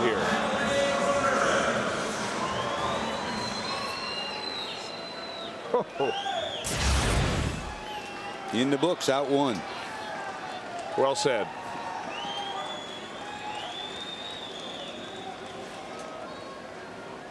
One away. Here's Hanley Ramirez. You just don't want to see him up with runners on base. Power, 14 homers coming in, 31 runs batted in. He's got speed, leads his team with 15 stolen bases, and so far tonight, Reds have kept him quiet. That's a liner into center, a solid base hit. Patterson will get it back in. Boy, does the ball sound good coming off his bat. Now, we talked to Jim Presley the first night in and got his evaluation. Presley, the hitting coach here, and you know, I mean, he is one of those special athletes and a brilliant shortstop. Came over from the Red Sox, and the deal that sent Lowell and Beckett to Boston, and of course it was the forerunner of their World Championship. So the Red Sox got what they wanted. Here's Jeremy Hermida. Hermida, a run batted in on a single in the 5th inning. That's the ball that ate up Votto down at first. But there is a contingent. They don't hold Ramirez on, and he'll steal second. No stolen base. Defensive indifference. There's a school of thought within the Marlins organization that eventually they'll move that guy right there to the outfield, to center field, to take wear and tear off his body, and he's got a center fielder's kind of arm. He can play the outfield. So you wouldn't be surprised to see that happen in a couple of years. If they can convince him it's a good thing to do. The Reds broached the idea with Barry Larkin. He never bought into the idea. I remember they broached the idea with Pokey Reese. Yep. When Ray Knight was the manager. Robin Yount, after he injured his shoulder, he did it, and he wound up in the Hall of Fame. Now, usually your shortstop's your best athlete, your best player. He could probably play anywhere. I mean, Reggie Sanders was drafted as a shortstop. Yep. You know, you can go up and down the list. There's a bunch of them. 2 balls, 2 strikes to Hermida. Got him. That's where Coco wants to be, down there. He gets strikeout number 1. Second out of the inning. And here comes Jorge Cantu. Well, Cordero is one of those rare closers that has more than just 2 pitches. I mean, some guys have a blazing fastball and a hard breaking ball. Some guys have a trick pitch, and Cordero has got a good fastball that goes into the high 90s, a slider, and a changeup. And he'll use each of them equally. Here's Cantu, 2 for 6 in his career against Cordero.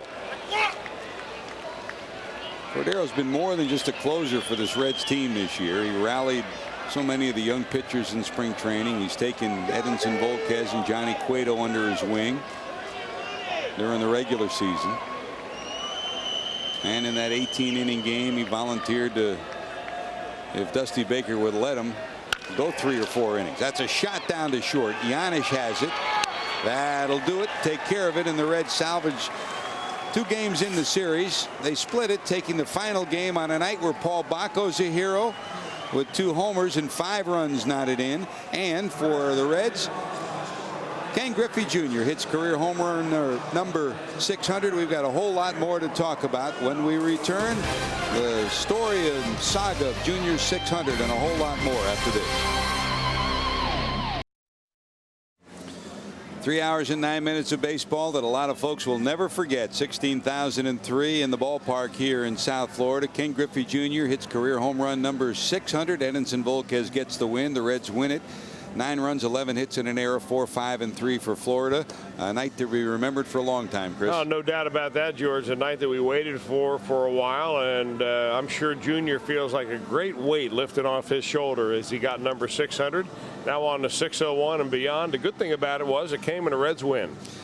A Reds W, Pick, and Jeff Picoro standing by for a whole lot more. What do we have coming up, Pick? Well, I tell you what, George, an historic evening. As you said, 16,000. In a couple years, there'll be 55,000 that were at the ballpark here. But when we return to Reds Live, I just talked to Junior. You'll see that one-on-one interview coming up next. Also, the press conference with Dusty Baker and Ken Griffey Jr. And we'll take a look back at the career highlights for the man who just hit his 600th home run and has joined baseball immortality. That and much more when we return to Dolphin Stadium after this. Welcome to Reds Live on FSN Ohio. Here's your host, Jeff Picoro. An historic evening in Miami, Florida. That is the sweet swing of Ken Griffey Jr. Tonight, off of Mark Hendrickson, home run number 600. Jr. has hit home runs off of 383 pitchers. Hendrickson, he's got a couple of times in there. You see the numbers. The Reds win it 9-4 to salvage a split here in Florida and go home happy with the victory. It should be a sweet plane ride home. Well, with the exception of one big injury to Jerry Hairston Jr. tonight, who'll be lost for 3 to 4 weeks after he broke his thumb. Earlier tonight, after Junior left the game, I was able to catch up to him in the hallway, and here's what Junior had to say about finally hitting number 600. Well, I don't really worry about it. I mean, I think everybody else worries about it. I mean, you know, we struggled on the road. I think that was the most important thing, is to try to get a victory. You know, I just happened to got a pitch I could hit, and, you know, it went out for me. And, you know, I'm glad it's over with, where you know, everybody can concentrate and get back to playing baseball, because that's what we're here for. Have you ever thought to yourself, there's only been 5 guys that have done this, now I'm number 6. That's amazing. No. I mean, you got to understand, I grew up where, you know, my dad was my hero. It was the biggest thing for me growing up, is to be able to just be him, be like him. And I had no idea that I'd even come close to hitting, you know, 200, even, you know, 600. You know, I just, you know, could never dream it. I mean, it was just growing up, and then, you know, I said I would just want to be just like my dad. Finally, how cool was it to hit it in front of Melissa and Trey and Taryn and Tevin? Well, you know, I took a lot of grief for that. I know I stir up a whole lot of things and say some off-the-wall things, but, you know, it was awesome. You know, for them to be here and see it, you know, it means a lot. You know, if it happened in Philly, because I took, you know, 4 good swings, you know, 5 total in Philly, you know, if it happened there, I'd been happy, but I knew coming here, you know, they had 3 lefties. Never know what's going to happen.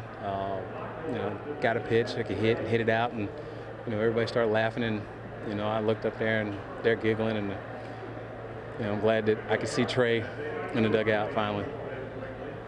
Well, that was great. He was very happy. Trey was standing right by his side. Now let's go into the interview room with the skipper, Dusty Baker. Last time I was in this room since playoff.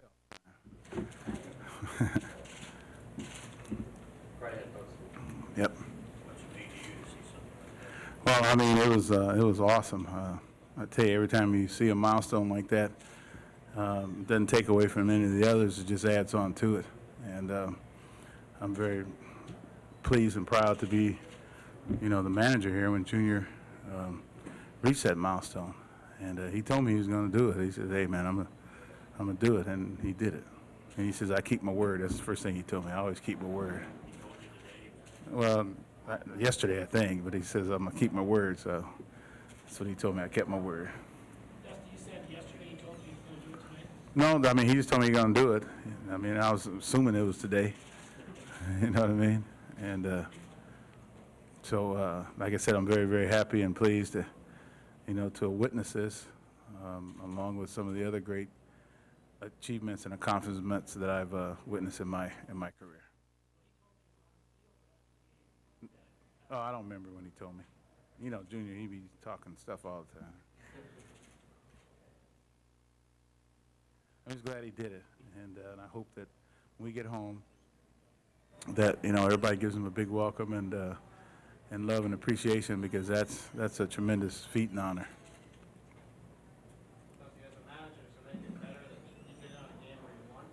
Much better, yeah, because I wouldn't be too happy sitting up here right now talking about it, but, you know, he gave us that much-needed lift that we hadn't been getting early in the game. And actually, he got us rolling tonight. And that was a monster home run. I mean, this isn't that easy a place to hit him in. And so, like I said, he got us on the board 2-0 in the very first inning and got it over with.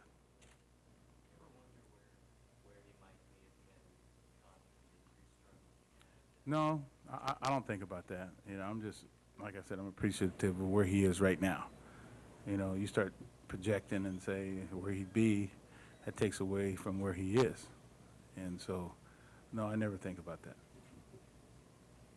For a guy that doesn't really show a lot of emotion either way about stuff, did you see anything different about him after he got it? Not really.